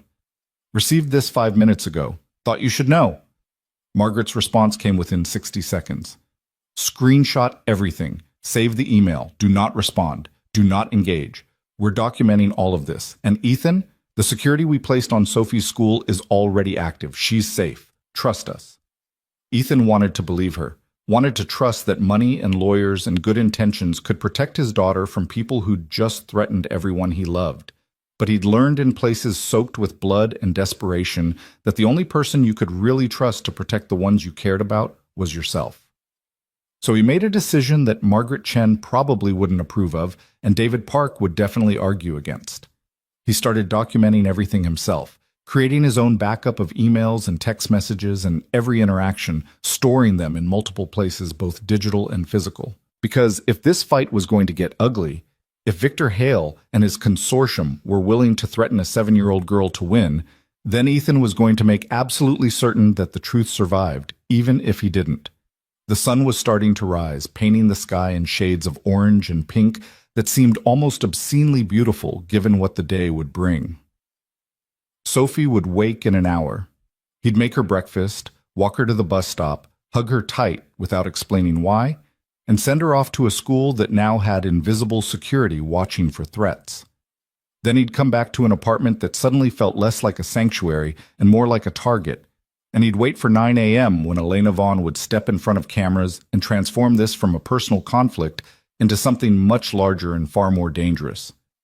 3 days ago, he'd been nobody, a struggling single father working 2 jobs and trying to give his daughter a decent life, a veteran trying to forget wars that wouldn't forget him, a man whose biggest concern was making rent and keeping Sophie fed and maybe, if he was lucky, finding 5 minutes of peace in a diner between shifts. Now he was at the center of a battle between billionaires and corporate raiders, his name spreading across the internet, his life being dissected by strangers, his daughter potentially in danger because he'd refused to look away when everyone else did. And the worst part, The thing that kept him awake, even as exhaustion pulled at him like a riptide, was the certainty that this was only the beginning. The real war hadn't even started yet. Sophie's voice cut through Ethan's racing thoughts like a bell in the darkness, clear and innocent and utterly unaware of the threats circling their small life like sharks sensing blood. "Daddy, you're making the sad coffee face again." Ethan looked up from his phone, where he'd been staring at the threatening email for the 15th time, trying to memorize every word, every pattern, searching for clues about who'd sent it. Sophie stood in her pajamas decorated with planets and stars, her dark hair tangled from sleep, holding the stuffed elephant under one arm. "Sorry, sweetheart. Just thinking about work stuff." He forced himself to smile, to be present, to not let the fear show.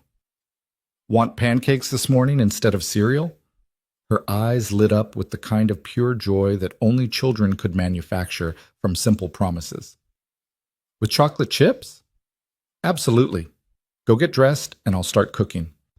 She disappeared back behind the curtain that divided their small apartment, singing something off-key about planets and breakfast. Ethan moved mechanically through the familiar routine of making pancakes, the normalcy of it almost painful in its contrast to everything else happening. Flour, eggs, milk from the carton that was 2 days from expiring, chocolate chips from the bag he'd been saving for a special occasion, because if ever there was a morning that qualified, it was this one. By the time Sophie emerged dressed for school, the apartment smelled like butter and chocolate and temporary safety. They ate together at the folding table, Sophie chattering about a project on the solar system while Ethan listened with half his attention, the other half monitoring his phone for updates from Margaret Chen's team. The walk to the bus stop felt different this morning. Ethan found himself scanning faces, looking for surveillance, for threats, for anyone paying too much attention to a single father and his daughter heading to school like thousands of other families across the city. He saw nothing obvious, but that didn't mean nothing was there. "Daddy, you're squeezing my hand too tight." He loosened his grip immediately, kneeling down to Sophie's eye level when they reached the bus stop. Other parents were already gathering, none of them aware that the man standing among them had received a death threat 3 hours ago and was about to become the center of a media firestorm. "Sophie, I need you to promise me something." Her expression grew serious in that way children do when they sense their parent is worried about something real. "Okay. If anyone you don't know tries to talk to you at school or asks you questions about me or our family, I want you to tell your teacher immediately. Don't answer them. Don't be polite. Just go straight to Mrs. Anderson and tell her. Can you do that?" "Is someone going to try to talk to me?" Fear crept into her voice, and Ethan hated himself for putting it there. "Probably not. But I want you to know what to do just in case. Like we practice fire drills even though there's probably not going to be a fire. It's just being prepared." Sophie considered this with the gravity of someone weighing serious matters. "Are you in trouble, Daddy?" "I did the right thing, and sometimes when you do the right thing, it makes people upset. But I promise you, everything is going to be okay." "You always say that." "Because it's always true. Eventually." The school bus rumbled up, its yellow paint bright against the gray morning sky. Sophie hugged him tight, her small arms fierce around his neck, and whispered, "Love you, Daddy, even when you make the sad coffee face." Then she was gone, climbing onto the bus with her backpack and her elephant and her innocent trust that her father could protect her from anything. Ethan watched the bus pull away, wondering if he'd just lied to his daughter or made a promise he could actually keep. His phone buzzed. Margaret Chen. "Press conference in 90 minutes. You should watch it live. The link is in this email. Prepare yourself. It's going to be intense." The walk back to his apartment took him past the diner where this had all started. The Bluebird was closed at this hour, its windows dark, the neon sign turned off. Someone had taped a handwritten note to the door, closed until further notice due to unforeseen circumstances. Even the location itself had become collateral damage. Inside his apartment, Ethan opened his laptop and pulled up the live stream link Margaret had sent. The screen showed an empty podium in what looked like a hotel conference room, professional camera angles, a backdrop with the Vaughn Technologies logo. The chat beside the video was already filling with speculation and commentary from people who had no idea what they were about to witness. At exactly 9 a.m., Elena Vaughn walked into frame. She wore a simple navy suit that probably cost thousands of dollars, but looked understated, professional. Her hair was pulled back, her makeup minimal, her expression composed in a way that suggested steel underneath the polish. She looked nothing like Lena from the diner, and everything like the heiress to a technology empire. Behind her, slightly to the side, stood Richard Vaughn. Ethan recognized him from business magazines and news articles, a man in his 60s with silver hair and the kind of presence that filled rooms without effort. His expression was difficult to read, somewhere between proud and furious. Elena stepped up to the podium, adjusted the microphone, and looked directly into the camera with eyes that Ethan remembered from that night in the diner when she'd been terrified and trapped, and trying to maintain her composure. "Good morning. My name is Elena Vaughn, and I'm here to tell you about what happened to me 4 nights ago at a diner called the Bluebird." The chat beside the video exploded with comments, the view count jumping from hundreds to thousands in seconds. Elena didn't pause, didn't acknowledge the sensation she was creating. "For the past 6 months, I've been living under an assumed name, working a minimum wage job, trying to understand what life looks like for the millions of Americans who don't have the advantages I was born with. I rented an apartment I could barely afford. I worried about making rent. I learned what it feels like to be invisible, to be dismissed, to be treated as less than by people who saw only my uniform and not my humanity." Her voice was steady, measured, but there was emotion underneath it the cameras couldn't quite capture, but somehow transmitted anyway. 4 nights ago, a man came into the diner where I was working. His name is Victor Hale. He's a corporate attorney, a man of significant wealth and influence, and someone who has been pursuing me romantically despite my repeated rejections for over 2 years.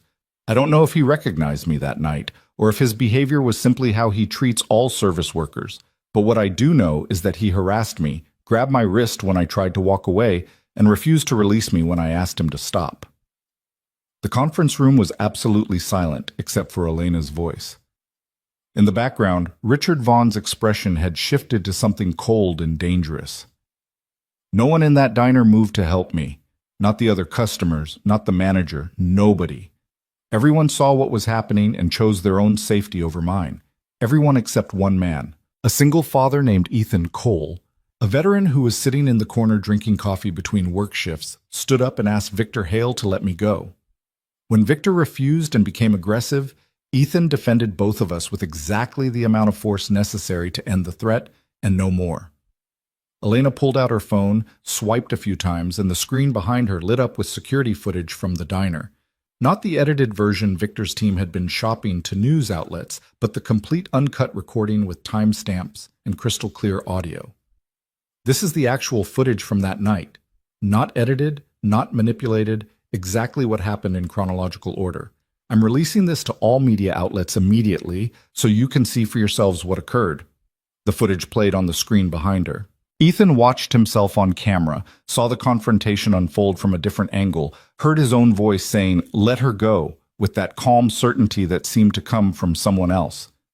He saw Victor's hand on Elena's wrist, saw her trying to pull away, saw the moment when Victor reached for him and he defended himself with controlled precision. When the footage ended, Elena continued speaking. "In the days following that incident, Victor Hale has launched a coordinated campaign to destroy Ethan Cole's life. He's filed a $5 million lawsuit for assault despite being the aggressor. He's contacted Ethan's employer trying to get him fired.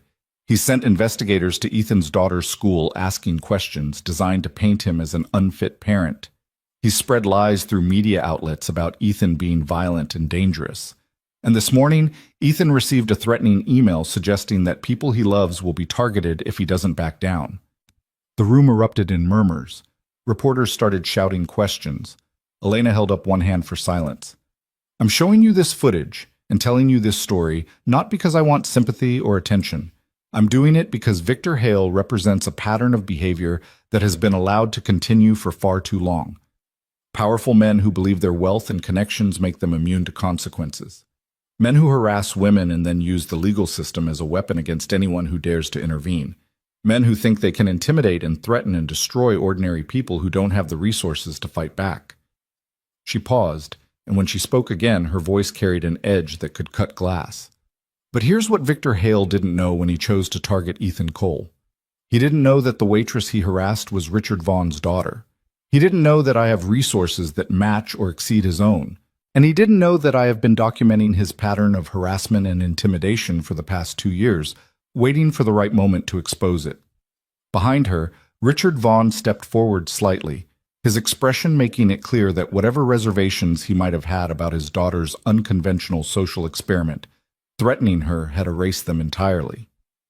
Elena continued, "Over the past 72 hours, my attorneys have gathered testimony from 11 other women who Victor Hale has harassed, threatened, or assaulted in various contexts over the past decade. Women who were too afraid to come forward because of his power and connections. Women who signed non-disclosure agreements in exchange for settlements that bought their silence, but not their safety. Women who are now willing to speak publicly because they've learned they're not alone." The screen behind her changed to show a grid of photographs, faces blurred for privacy, but clearly real people. 11 women of different ages, different backgrounds, different contexts, a pattern impossible to dismiss as coincidence or misunderstanding. Additionally, we have evidence that Victor Hale has been using confidential information obtained through his legal work to facilitate the hostile takeover attempt of Vaughn Technologies. He's been feeding sensitive company information to the consortium he represents, violating attorney-client privilege and potentially multiple securities laws. That evidence has been turned over to the appropriate regulatory authorities as of this morning. Ethan sat frozen in front of his laptop, watching Elena systematically dismantle Victor Hale's entire existence in real time. This wasn't just defending him, this was total war, executed with the precision of someone who'd been planning it for a long time and was just waiting for the right catalyst. "So let me be absolutely clear about what happens next," Elena said, her voice dropping to something quieter but somehow more intense. "Victor Hale can continue his lawsuit against Ethan Cole if he wishes. But if he does, every piece of evidence I've just described will be entered into the public record. Every woman he's harassed will testify. Every threatening email will be published. Every unethical action will be exposed. His reputation, his career, his freedom, all of it will be destroyed far more thoroughly than he could ever destroy one working-class veteran." She leaned closer to the microphone, speaking directly to the camera, directly to Victor Hale, wherever he was watching.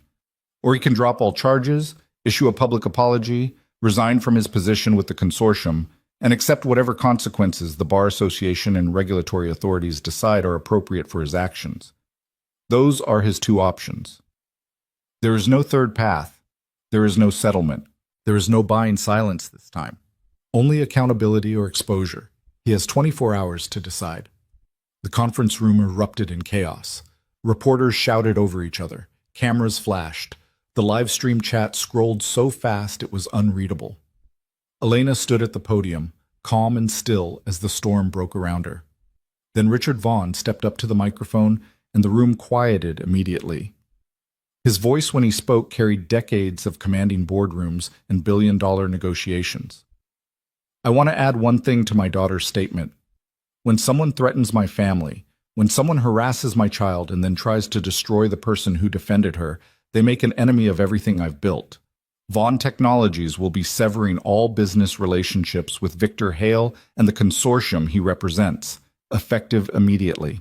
Furthermore, I'm personally funding a legal defense fund for anyone who needs resources to fight back against abuse of the legal system by wealthy individuals. No one should have to face bankruptcy because they did the right thing." He looked directly into the camera, his expression absolutely merciless.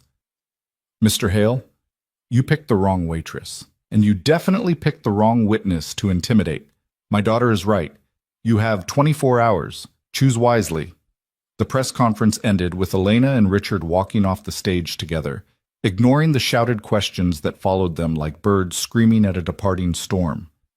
Ethan sat in his apartment staring at the screen long after it cut to a news anchor struggling to process what they'd just witnessed. His phone started ringing immediately. Margaret Chen. "Did you watch it?" "Every second." "Then you know the situation has fundamentally changed.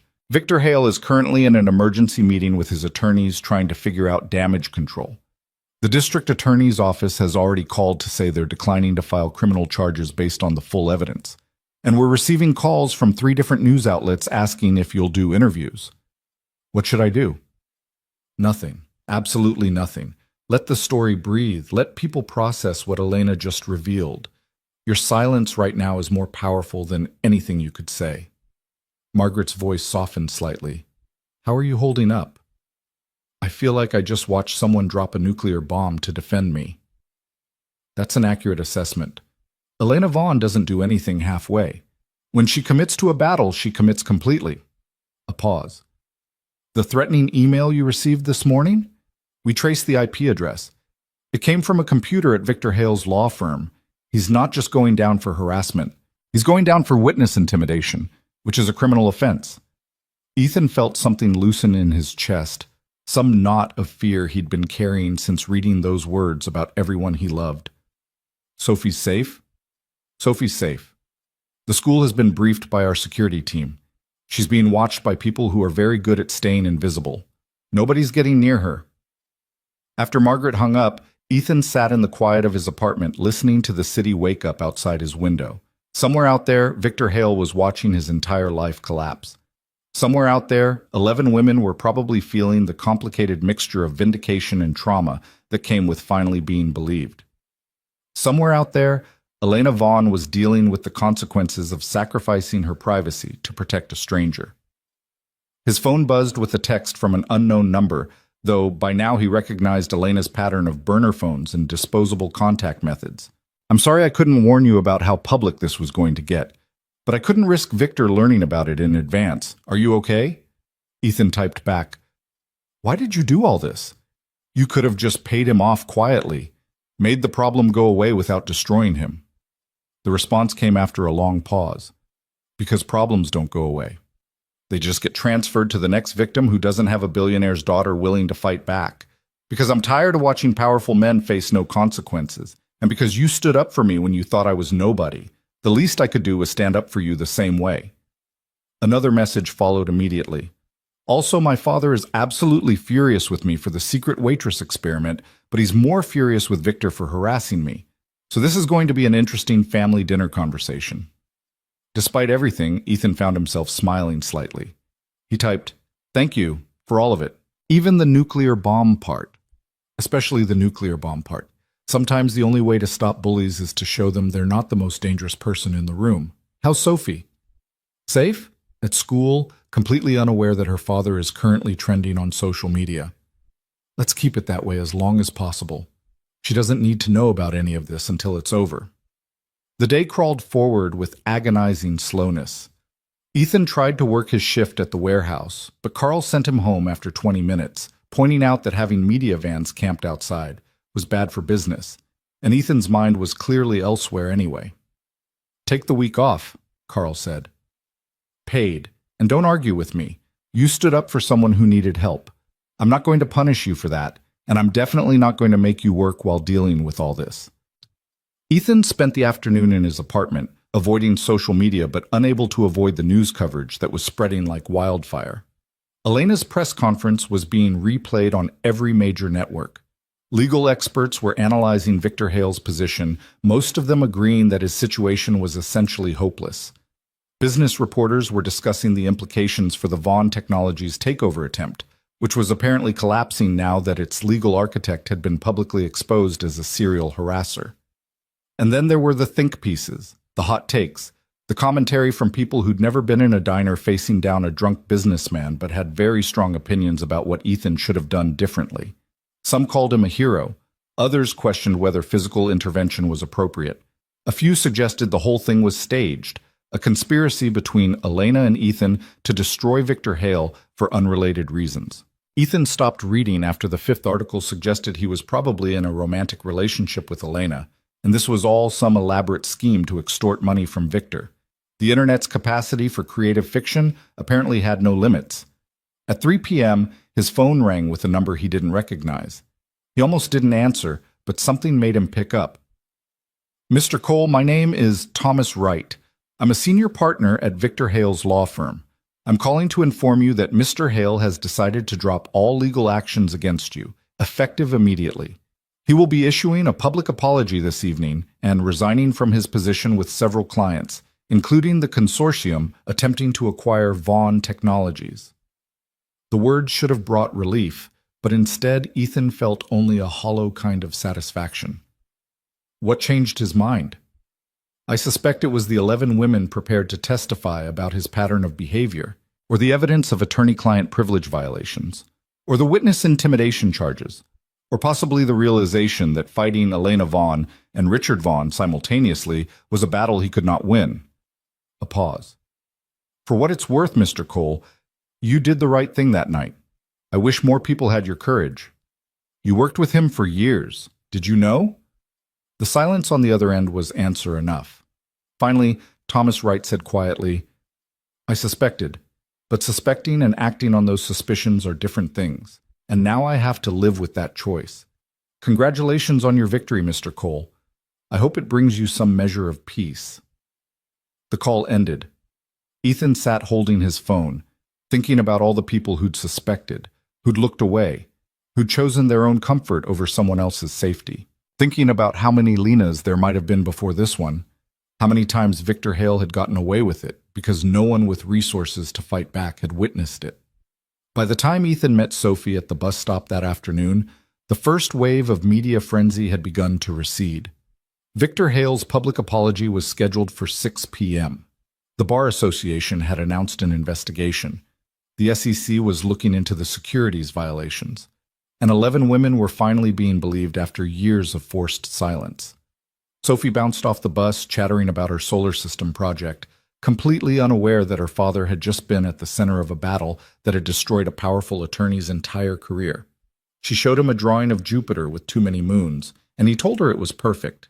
That evening, they made spaghetti together in their tiny kitchen, Sophie standing on a chair to help stir the sauce while Ethan's phone buzzed continuously with messages from reporters, from David Park celebrating the victory, from Margaret Chen forwarding legal documents confirming that all charges had been dropped, and one message from Elena.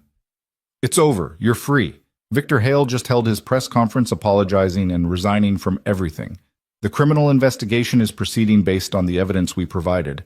And most importantly, Sophie never has to know how close this came to destroying your life. Thank you for being someone worth fighting for. Ethan typed back. Thank you for being someone who fights. Not everyone with your resources would have used them this way. Not everyone with your courage would have stood up in that diner. I think we're even. After dinner, after Sophie's homework was done and her teeth were brushed and she was tucked into bed with her elephant, Ethan finally allowed himself to sit down and process everything that had happened. 4 days ago, he'd been nobody, a struggling single father trying to survive. Now he was the center of a national news story, the catalyst that had brought down a powerful attorney, the symbol of standing up to bullies with resources. But tomorrow, he'd go back to being nobody again. Back to working at the warehouse, back to worrying about rent and groceries, back to the ordinary struggles of ordinary life. And somehow, that felt exactly right. His phone buzzed one last time. David Park. Just got word that 3 different organizations want to hire you for security positions based on your handling of the diner situation. All of them pay better than the warehouse. Also, someone wants to option your life rights for a movie, which is insane but potentially lucrative. Call me tomorrow. We should talk about your future. Ethan smiled slightly, set the phone aside and looked around his small apartment with its secondhand furniture and Sophie's rainbow drawing still taped to the refrigerator. A future that involved better pay and actual security sounded good. A future where Sophie didn't have to worry about whether they could afford rent sounded even better. But the real victory, the one that mattered more than money or job offers or media attention, was simpler than that. He'd done the right thing, and for once, the right thing hadn't destroyed him.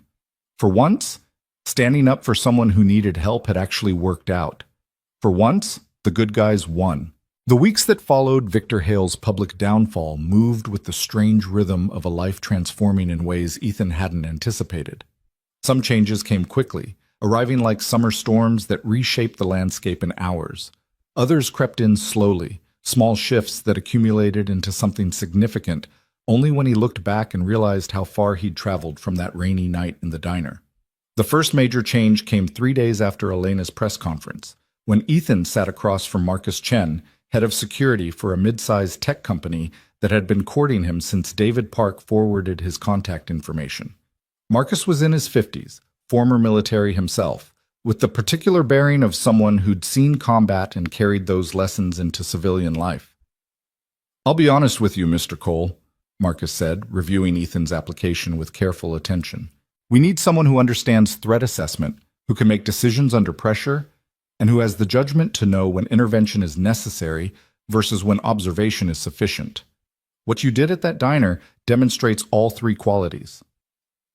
I just did what anyone should have done, Ethan said, uncomfortable with the praise he'd been receiving from strangers who seemed to think defending someone made him extraordinary rather than just decent. Except almost nobody does it. That's the problem. Marcus set down the application. We've had 3 incidents in the past year where employees were harassed or threatened, and security personnel either didn't notice or didn't consider it their responsibility. I'm building a team that understands protection isn't just about physical security systems. It's about creating an environment where people feel safe enough to do their work without looking over their shoulders. The salary Marcus offered was nearly double what Ethan made at the warehouse, with benefits that included health insurance that actually covered things, and enough paid time off that he might occasionally take Sophie somewhere beyond the local park. It was the kind of financial stability that had existed only as abstract possibility before, something other people had but never him. There's one condition, Marcus added. The position requires occasional evening and weekend work. We'd need flexibility from you, which I understand might be difficult with a young daughter. Ethan thought about Sophie, about the delicate balance of childcare and work schedules that defined his life. I'd need to arrange backup care for those times. My neighbor, Mrs. Chen, helps when she can, but she's not always available. The company has a childcare assistance program. We can help subsidize reliable care or provide on-site options during evening events when you need to be present. Marcus smiled slightly. We're trying to build a workplace that accommodates actual human lives, not just the fantasy version where everyone is available 24/7 with no other responsibilities. Ethan accepted the position before he could second-guess himself into finding reasons why it wouldn't work. The conversation with Carl at the warehouse the next day was easier than expected. I figured this was coming, Carl said, not unkindly. You've got better options now. Can't say I'm happy to lose you, but I'd be a jerk to stand in your way. You've earned this, Cole. The job doesn't start for 2 weeks. I can stay until then, help train whoever replaces me. Appreciate that. But take a few days first, spend time with your kid. Sleep past 5 a.m. for once. You look like you haven't had a full night's rest since this whole thing started. Carl was right. Ethan had been operating on adrenaline and anxiety for so long that his body had forgotten what actual rest felt like. That night, after telling Sophie about his new job in terms she could understand, Daddy's going to help keep people safe at their work. He slept for 10 uninterrupted hours and woke feeling almost human. The second major change came from an unexpected source. Detective Sarah Morrison called one afternoon while Ethan was helping Sophie with a math worksheet that had defeated them both with its bizarre word problems about trains traveling in opposite directions. Mr. Cole, I wanted to update you on Victor Hale's situation. The criminal investigation has expanded significantly based on evidence that surfaced during the Bar Association's inquiry. What kind of evidence? The kind that suggests Mr. Hale's behavior was more extensive and more calculated than even Ms. Vaughn's team initially realized. We've identified 17 additional victims beyond the 11 who came forward publicly. Some of these incidents date back over 15 years. We're building a case that includes multiple counts of assault, harassment, witness intimidation, and abuse of his position as an attorney. Ethan felt something cold settle in his stomach. 17 more women. 17 more people who'd been hurt and silenced, who'd carried that weight alone because speaking up seemed impossible against someone with Victor's resources. Will they all have to testify? Some will. Others have provided written statements and evidence that corroborates the pattern without requiring them to relive their trauma in a courtroom. Morrison's voice softened. What you did, Mr. Cole, what Ms. Vaughn did by going public, it opened a door for these women. They saw that someone with power was willing to stand up to Victor Hale, and it gave them permission to come forward with their own stories. You started something that's going to have consequences far beyond one diner confrontation. After the call ended, Ethan sat staring at Sophie's math worksheet without seeing it. 17 more. How many others might there be who still hadn't come forward, who were watching from the shadows wondering if it was safe to speak up, if they'd be believed, if the cost of truth was worth paying. "Daddy, you're making the sad coffee face again," Sophie said, her voice pulling him back to the present. "Are the trains too hard?" "The trains are definitely too hard," Ethan agreed, managing a smile. "Let's figure out why anyone needs to know when these trains will meet if they're going opposite directions anyway." Life settled into new patterns. The warehouse shifts ended and the security position began, and Ethan found himself in an environment so different from his previous work, it felt like moving to another planet. His new colleagues were professionals who talked about threat assessments and protocols, who treated security as a skilled discipline rather than just standing around looking intimidating. The company offices were clean and well lit, with break rooms that had actual coffee instead of the burnt sludge from the warehouse, with bathrooms that didn't require a tetanus shot to enter safely. But the biggest difference was the respect. People listened when he made suggestions about security improvements. His military experience was valued rather than being something to tiptoe around or exploit. When he mentioned needing to leave early one afternoon for Sophie's parent-teacher conference, his supervisor simply said to put it on the calendar and make up the hours later. No drama, no guilt trip, just accommodation of the fact that employees had lives outside work. The parent-teacher conference itself brought its own revelation. Mrs. Anderson, Sophie's teacher, was a woman in her early 40s with the particular warmth that suggested she'd chosen teaching because she actually liked children, rather than just tolerating them for a paycheck. "Sophie is doing wonderfully this year," Mrs. Anderson said, pulling out a folder of Sophie's work. "Her reading comprehension has improved significantly, her math skills are right on track, and she's very well liked by her classmates." "That's great to hear." Ethan relaxed slightly, the parental anxiety that preceded every school meeting dissipating. "There is one thing I wanted to mention, though nothing concerning." Mrs. Anderson pulled out a drawing, one of Sophie's characteristic works with bright colors, an enthusiastic disregard for realistic proportions. This one showed two figures standing together, one tall and one small, both holding hands.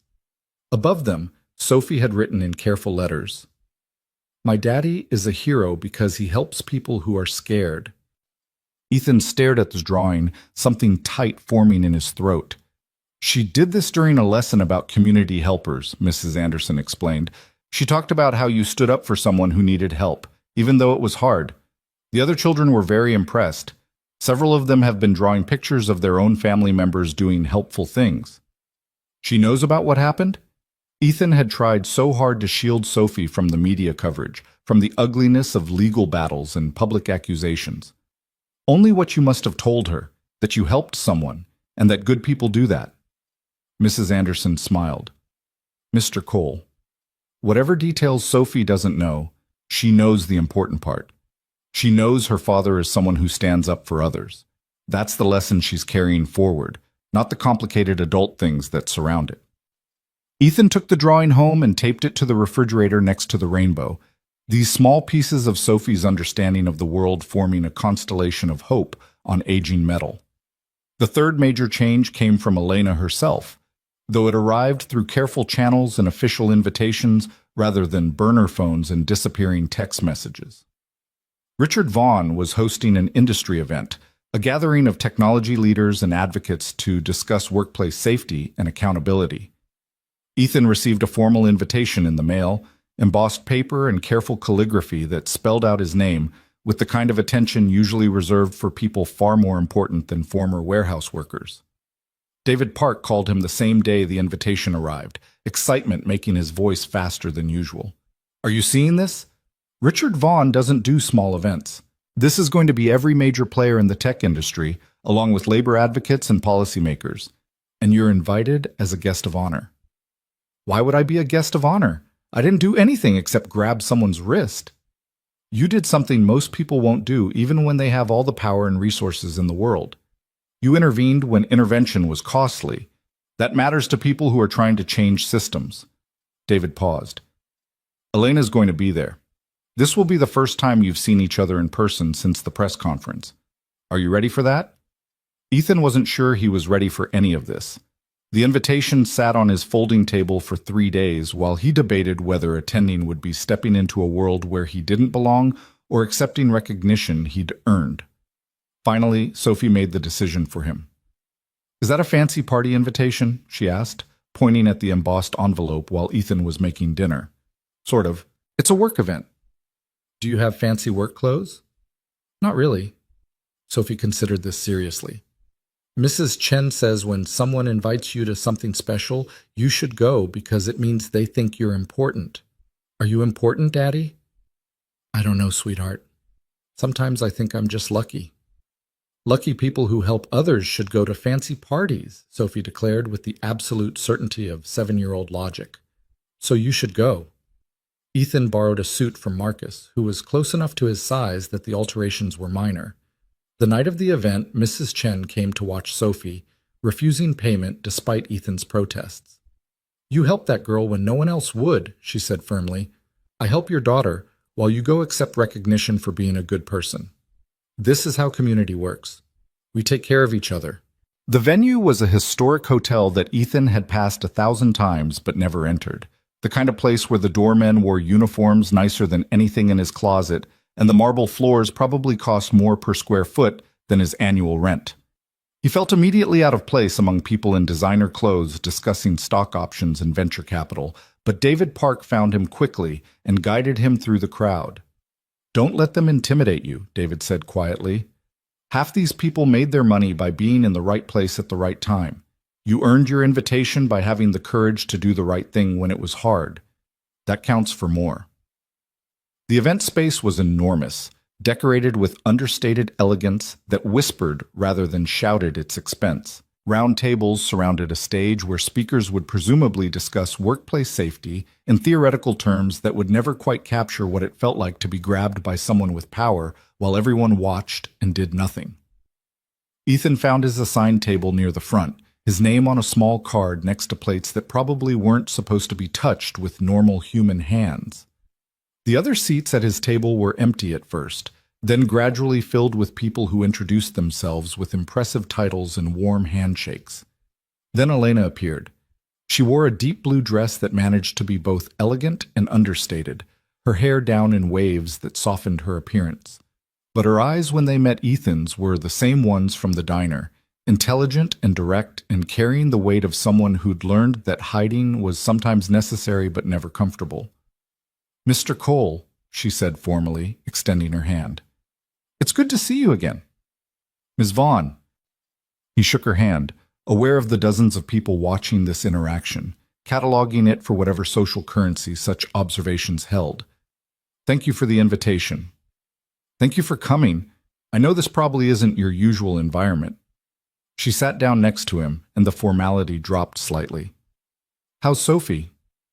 "Good. She drew a picture of me being a hero. It's possibly the most embarrassing and wonderful thing that's ever happened to me." Elena's smile was genuine and reached her eyes. "I'd like to see that picture sometime, if that's okay." "You're welcome to visit any time, though I should warn you, our apartment is about the size of your closet." "I've seen your apartment. I lived in one similar for 6 months, remember? I know exactly how big closets are when you're actually paying rent with money you earned." She paused as servers began placing salads in front of them, delicate arrangements of greens that looked too artistic to eat. "How are you really doing? The job change, the attention, all of it?" "Better than I expected, worse than I hoped. Mostly just trying to figure out what normal looks like now that everything's changed." "I understand that feeling." Elena picked up her fork but didn't eat, just studied the salad like it might contain answers. "I can't go back to being anonymous now. Everyone knows who I am, what I did, why I did it. The social experiment is over, and I'm back to being Richard Vaughn's daughter, whether I want that or not." "Do you regret it?" "No. But I miss the parts of being Lena that felt real. The simplicity of just doing a job and going home. The conversations with customers who saw me as just a waitress, not a potential business connection. The way people treated me when my last name didn't matter." She finally took a bite of salad, chewed thoughtfully. "But I don't regret exposing Victor. And I don't regret that 11 women, 17 women, however many there end up being, finally get to tell their truth without being destroyed for it." The dinner proceeded through multiple courses, each more elaborate than the last, while speakers took the stage to discuss workplace safety initiatives and accountability measures. Some talks were good. thoughtful examinations of power dynamics and systemic change. Others were corporate platitudes dressed up as social consciousness, beautiful words that would lead to nothing but more meetings and reports that no one would read. Then Richard Vaughan took the stage. He commanded attention without demanding it, his presence filling the enormous room simply by existing in it. When he spoke, his voice carried the authority of someone who'd built an empire, but also the humility of someone who'd learned that empires meant nothing if the people within them weren't protected. 3 weeks ago, my daughter was harassed by a man I trusted professionally, someone I'd invited into business relationships and social circles. She was grabbed, threatened, and objectified by someone who thought his position and connections made him immune to consequences. And when she cried for help, everyone in that diner looked away. Everyone except one man. Richard paused, looking directly at Ethan. Ethan Cole is here tonight, not because he's wealthy or connected or powerful. He's here because when he saw someone who needed help, he didn't calculate the risks or consider the costs. He simply acted. And in doing so, he exposed a pattern of abuse that had continued for over 15 years, affected dozens of women, and persisted because good people chose silence over action. The room was absolutely quiet except for Richard's voice. We talk a lot in this industry about disruption, about innovation, about changing the world. But the truth is, most of us are cowards when it counts. We see injustice and we look away because intervention is complicated, because it might cost us something, because we tell ourselves it's not our responsibility. Ethan didn't have the luxury of those excuses. He just had a choice between doing what was right and doing what was safe. He chose right. Richard gestured, and a screen behind him lit up with images, faces of women whose stories had emerged in the aftermath of Elena's press conference. Some were willing to be identified, their names and photographs shared with permission. Others were blurred, anonymous but present. These are the women Victor Hale hurt over 15 years. Each of them was isolated, alone, convinced that speaking up would cost them everything, and they were probably right. Until one man in a diner decided that protecting a stranger was more important than protecting himself. That single act of courage gave all of them permission to come forward, to tell their truth, to demand accountability. The screen changed to show statistics, numbers about workplace harassment, about how rarely it was reported, about how even more rarely consequences followed. Then it changed again to show a new initiative. Tonight, I'm announcing the Vaughan Foundation's Workplace Safety Initiative, a $100 million commitment over 5 years to provide legal support, advocacy, and protection for workers who face harassment, assault, or abuse. We're funding hotlines, legal clinics, advocacy organizations, and support systems. We're working with legislators to strengthen protections and close loopholes that allow abusers to escape consequences through settlements and non-disclosure agreements. The room erupted in applause. Richard waited for it to quiet. But money isn't enough. Systems aren't enough. What we need are more people like Ethan Cole, people who see wrong and refuse to look away. People who understand that doing the right thing is sometimes expensive and always worth it. People who remember that behind every statistic is an actual human being who deserves dignity and safety. Richard stepped away from the podium and walked directly to Ethan's table, extending his hand. Mr. Cole, on behalf of my daughter and everyone she's inspired to come forward, thank you. Your courage changed more lives than you'll ever know. Ethan stood, shook Richard's hand, and felt the weight of 1,000 eyes on him. He wanted to disappear, to deflect, to explain that he wasn't special or heroic, just someone who'd made a choice that any decent person should make. But Sophie's drawing flashed through his mind, her careful letters spelling out that her daddy was a hero, and he realized that maybe it didn't matter whether he felt heroic. Maybe what mattered was that a 7-year-old girl learned that helping people who were scared was what good people did. I just did what anyone should have done, Ethan said, his voice steady despite the attention. The real heroes are the women who came forward despite being afraid. They're the ones who deserve recognition. Then let's recognize all of you, Richard said, and the screen behind him changed again to show the full list of women who'd spoken up, whose courage had compounded and created something larger than any individual act. The rest of the evening blurred into conversations and handshakes, and people wanting to know his story, to tell him their stories, to explain how what he'd done had mattered in ways he hadn't anticipated. A woman in her 30s with tears in her eyes told him about being harassed at her last job and staying silent because she needed the paycheck. A young man described watching his mother suffer workplace abuse and feeling powerless to help. A corporate executive admitted that he'd witnessed harassment and convinced himself it wasn't his place to intervene, and how watching the diner footage had made him ashamed of his own cowardice. David Park stayed close, occasionally running interference when conversations got too intense or personal. Elena drifted through the crowd, but kept returning to their table, her presence both commanding attention and somehow creating a buffer of space where Ethan could breathe. Near the end of the evening, when the formal program had concluded and guests were mingling with coffee and desserts that were probably too beautiful to eat, Elena guided Ethan onto a balcony overlooking the city. The night air was cool, traffic sounds drifting up from streets below, the city lights spreading in every direction like a map of millions of lives intersecting in ways they'd never fully understand. "I'm moving back into my real life," Elena said after a long moment of comfortable silence. "Back to board meetings and charity galas and all the things that come with being a Vaughn. But I'm doing it differently now. I know what minimum wage feels like. I know what it's like to worry about rent and whether I can afford to get sick. I know what it's like to be invisible, except when men decide to notice you. And I'm never forgetting those lessons." "What will you do with them?" "Change things. Use my position and resources to make sure other people don't have to face what I faced without support. Push my father's company to be better, to treat workers like humans instead of resources. Fund organizations that help people who don't have billionaire daughters to defend them." She turned to face him directly. "And stay connected to the reality of what life looks like for most people. No more pretending I understand poverty from the comfortable distance of wealth." "You could have just written checks," Ethan pointed out. "You didn't have to work in a diner and risk getting hurt to learn those lessons." "But I needed to. I needed to know, not just theoretically understand. There's a difference between sympathy and empathy, between helping from distance and actually inhabiting someone else's reality." Elena smiled slightly. "Plus, I'm apparently terrible at taking orders from customers. That was a useful thing to learn about myself." They stood together in companionable silence, two people whose lives had intersected in the most unlikely way and emerged on the other side changed in ways they were still processing. Below them, the city continued its endless movement, millions of stories unfolding simultaneously, most of them invisible to everyone except the people living them. "Sophie asked if you could visit sometime," Ethan said finally. "She wants to show you her planet drawings."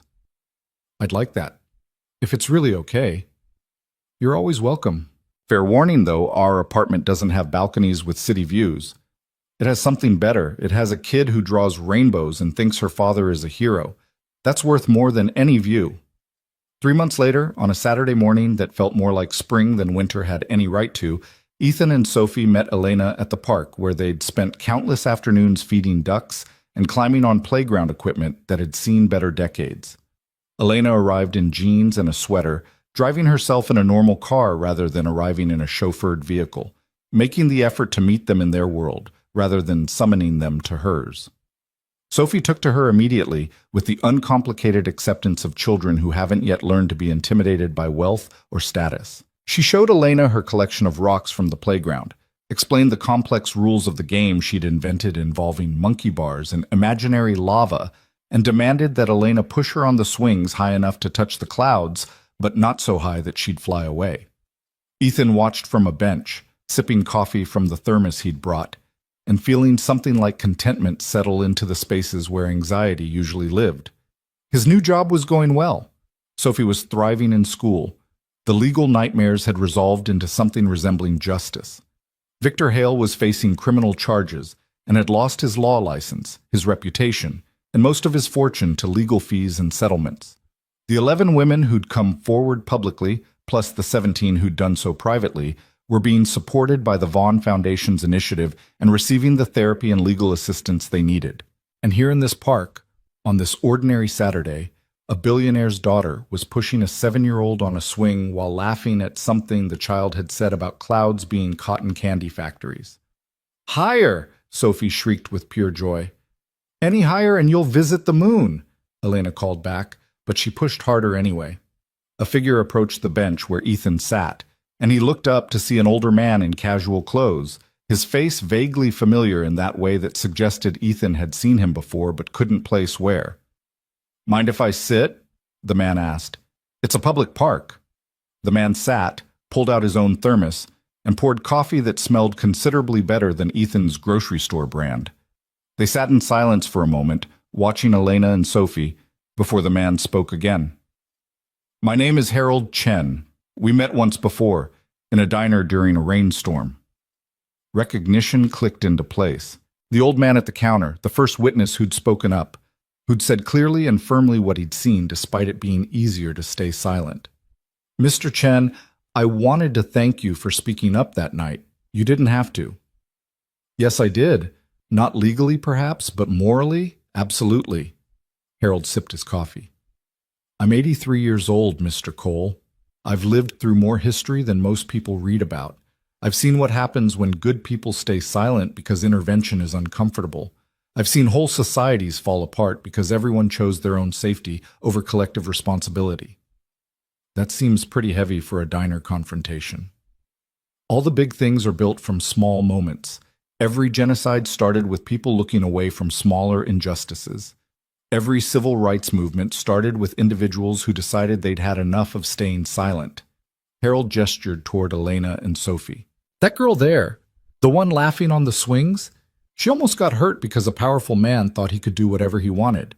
And the only thing standing between him and consequences was whether anyone cared enough to intervene." "You're saying I'm some kind of hero for grabbing someone's wrist?"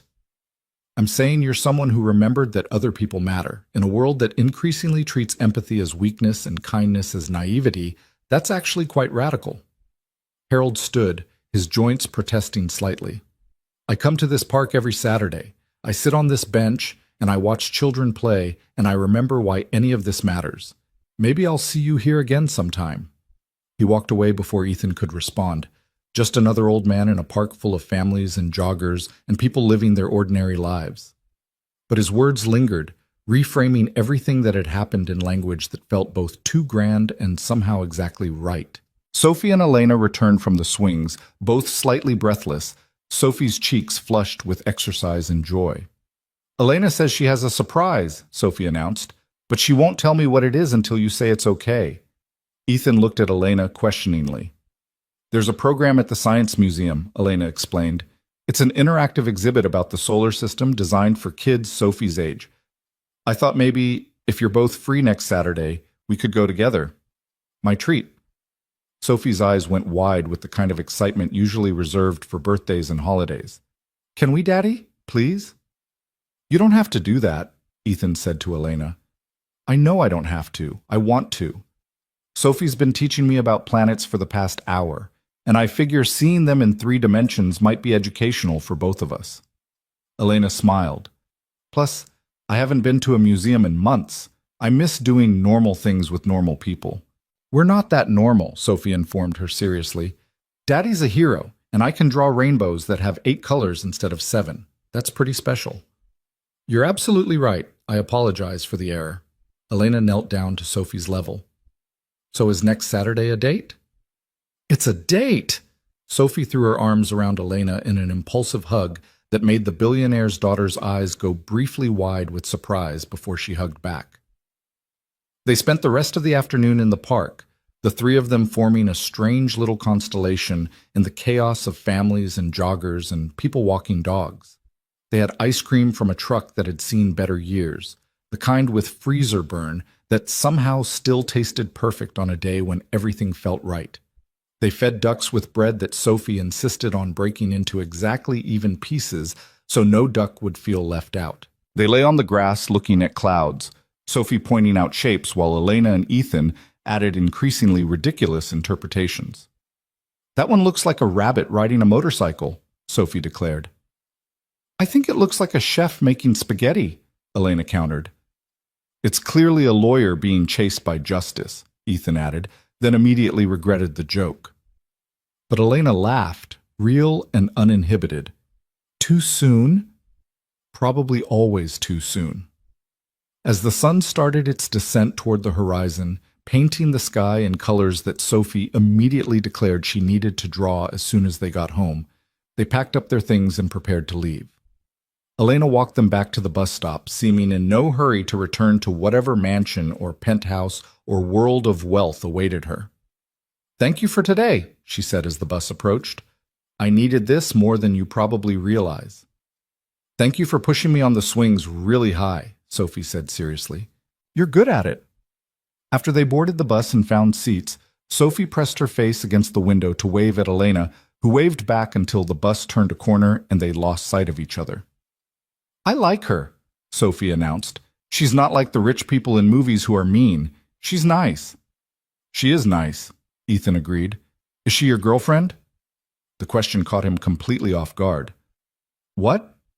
"No, she's just a friend." "Okay, because Mrs. Chen says you should have a girlfriend so you're not lonely. But I think you're probably too busy being a hero to have a girlfriend." "I'm definitely too busy for that," Ethan said, ruffling her hair. "Plus, I already have the best girl in my life." Sophie grinned at him, gap-toothed and perfect, and Ethan felt his chest tighten with the particular ache of loving someone so much it physically hurt. The months continued to pass, seasons changing in the way they do when you're too busy living to notice, until suddenly the trees are different colors, and you need a jacket, where before you didn't. Ethan's position at the security company became something he was actually good at, his instincts and experience translating well into the work of keeping people safe. He received a promotion after 6 months, then another one after a year. The raises weren't dramatic, but they were consistent, and Sophie's college fund that had been theoretical became something with actual money in it. Sophie thrived in school, her drawings evolving from simple rainbows to elaborate scenes featuring planets and people and occasional dragons that she insisted were scientifically plausible, even if nobody had discovered them yet. She made friends easily, invited them over to their apartment that was still small but no longer felt quite so much like poverty.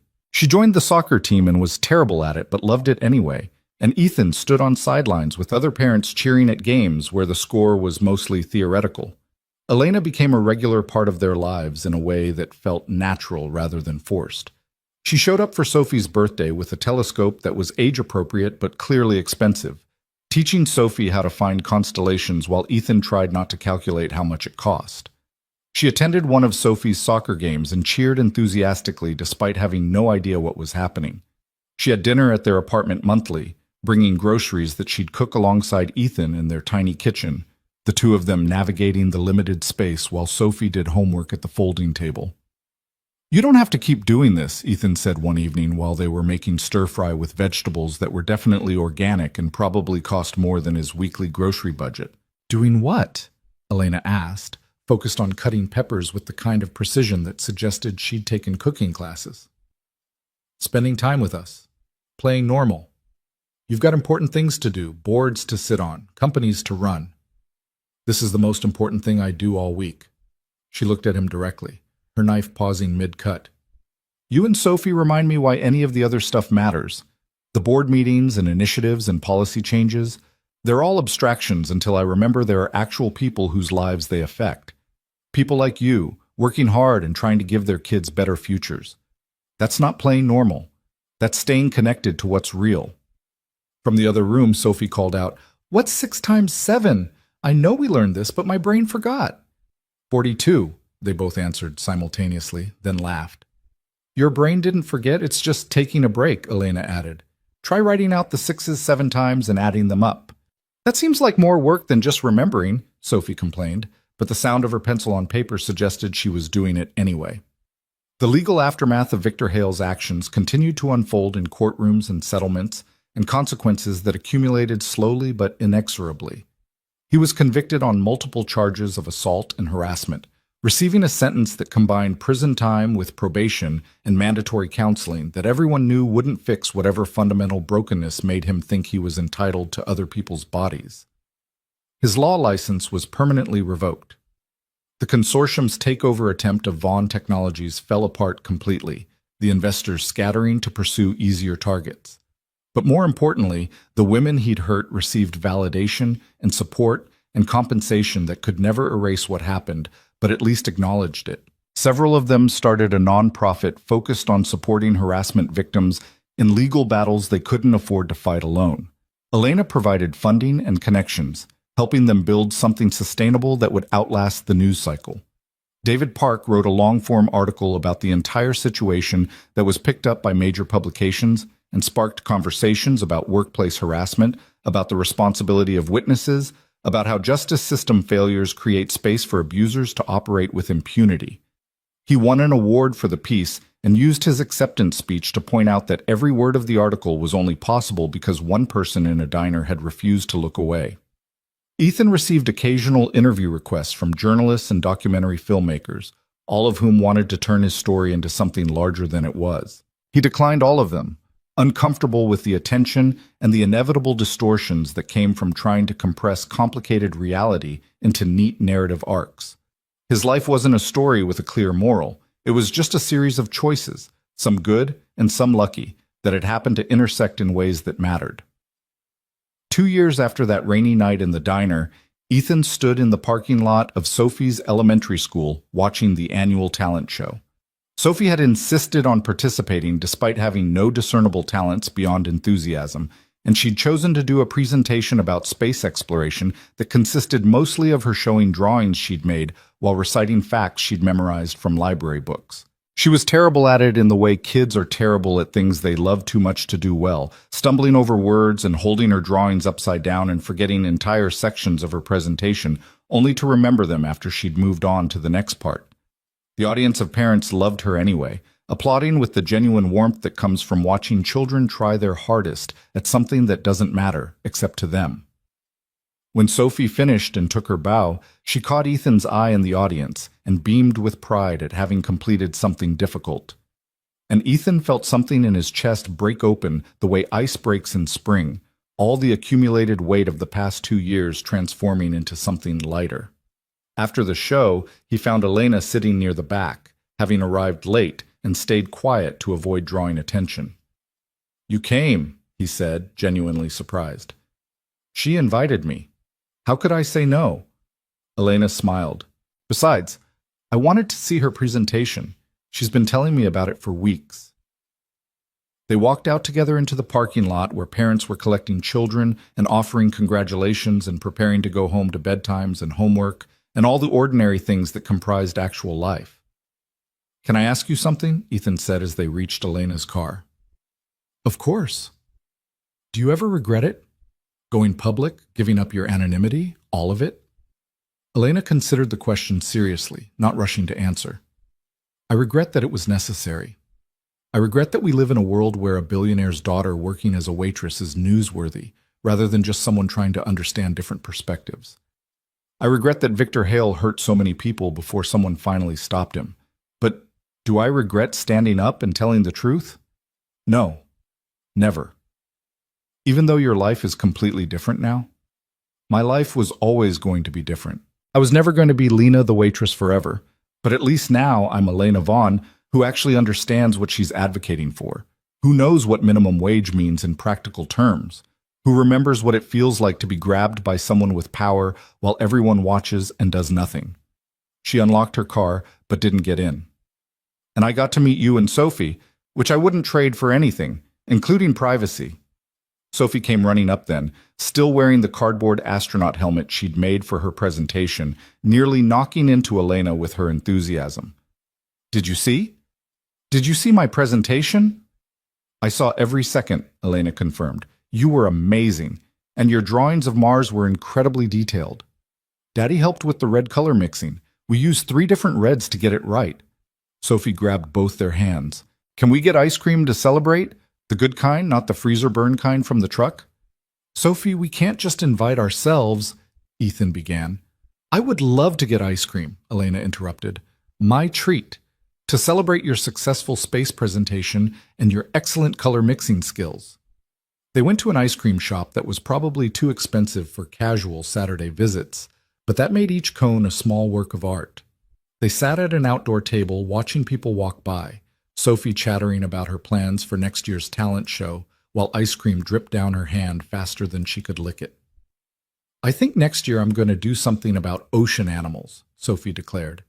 "Because space is great, but we haven't explored the ocean enough either, and that seems unfair to the fish." "Very fair point," Elena agreed seriously. Ocean animals deserve equal representation in talent show presentations. Ethan sat watching the two of them discuss the relative merits of featuring octopi versus deep-sea jellyfish, and felt something like peace settle into the spaces where anxiety and fear had lived for so long. This wasn't the life he'd imagined when he was deployed overseas, when he was coming home to a marriage that was already ending, when he was working double shifts just to keep Sophie fed. But somehow it was better. Not because everything was easy now, or because money solved all problems, or because doing the right thing had been rewarded with happy endings, but because he'd made a choice in a diner to be the kind of person his daughter deserved to have raising her, and that choice had cascaded into something larger than he could have predicted. He'd helped someone who needed help, and in the process, he'd learned that doing the right thing didn't always destroy you. Sometimes it connected you to other people who were trying to do the same thing. Sometimes it built communities of people who refused to look away. Sometimes it changed laws and systems and the way people thought about their responsibilities to strangers. And sometimes it just meant sitting at an ice cream shop on a Saturday afternoon with a 7-year-old who was covered in chocolate and a billionaire's daughter who was laughing at something about jellyfish tentacles, both of them people he would have never known if he'd chosen safety over action. The sun was setting, painting the sky in colors that Sophie would definitely try to recreate later. The city continued its endless movement around them, millions of lives intersecting in ways they'd never fully understand. Somewhere out there, Victor Hale was serving his sentence and hopefully learning that consequences existed even for powerful people. Somewhere out there, the women he'd hurt were rebuilding their lives with support they'd never had before. And here, in this moment, Ethan Cole was exactly where he needed to be. Not famous, not wealthy, not anything special except a father and a friend, and someone who'd refused to look away when everyone else did. That was enough. It was more than enough. It was everything.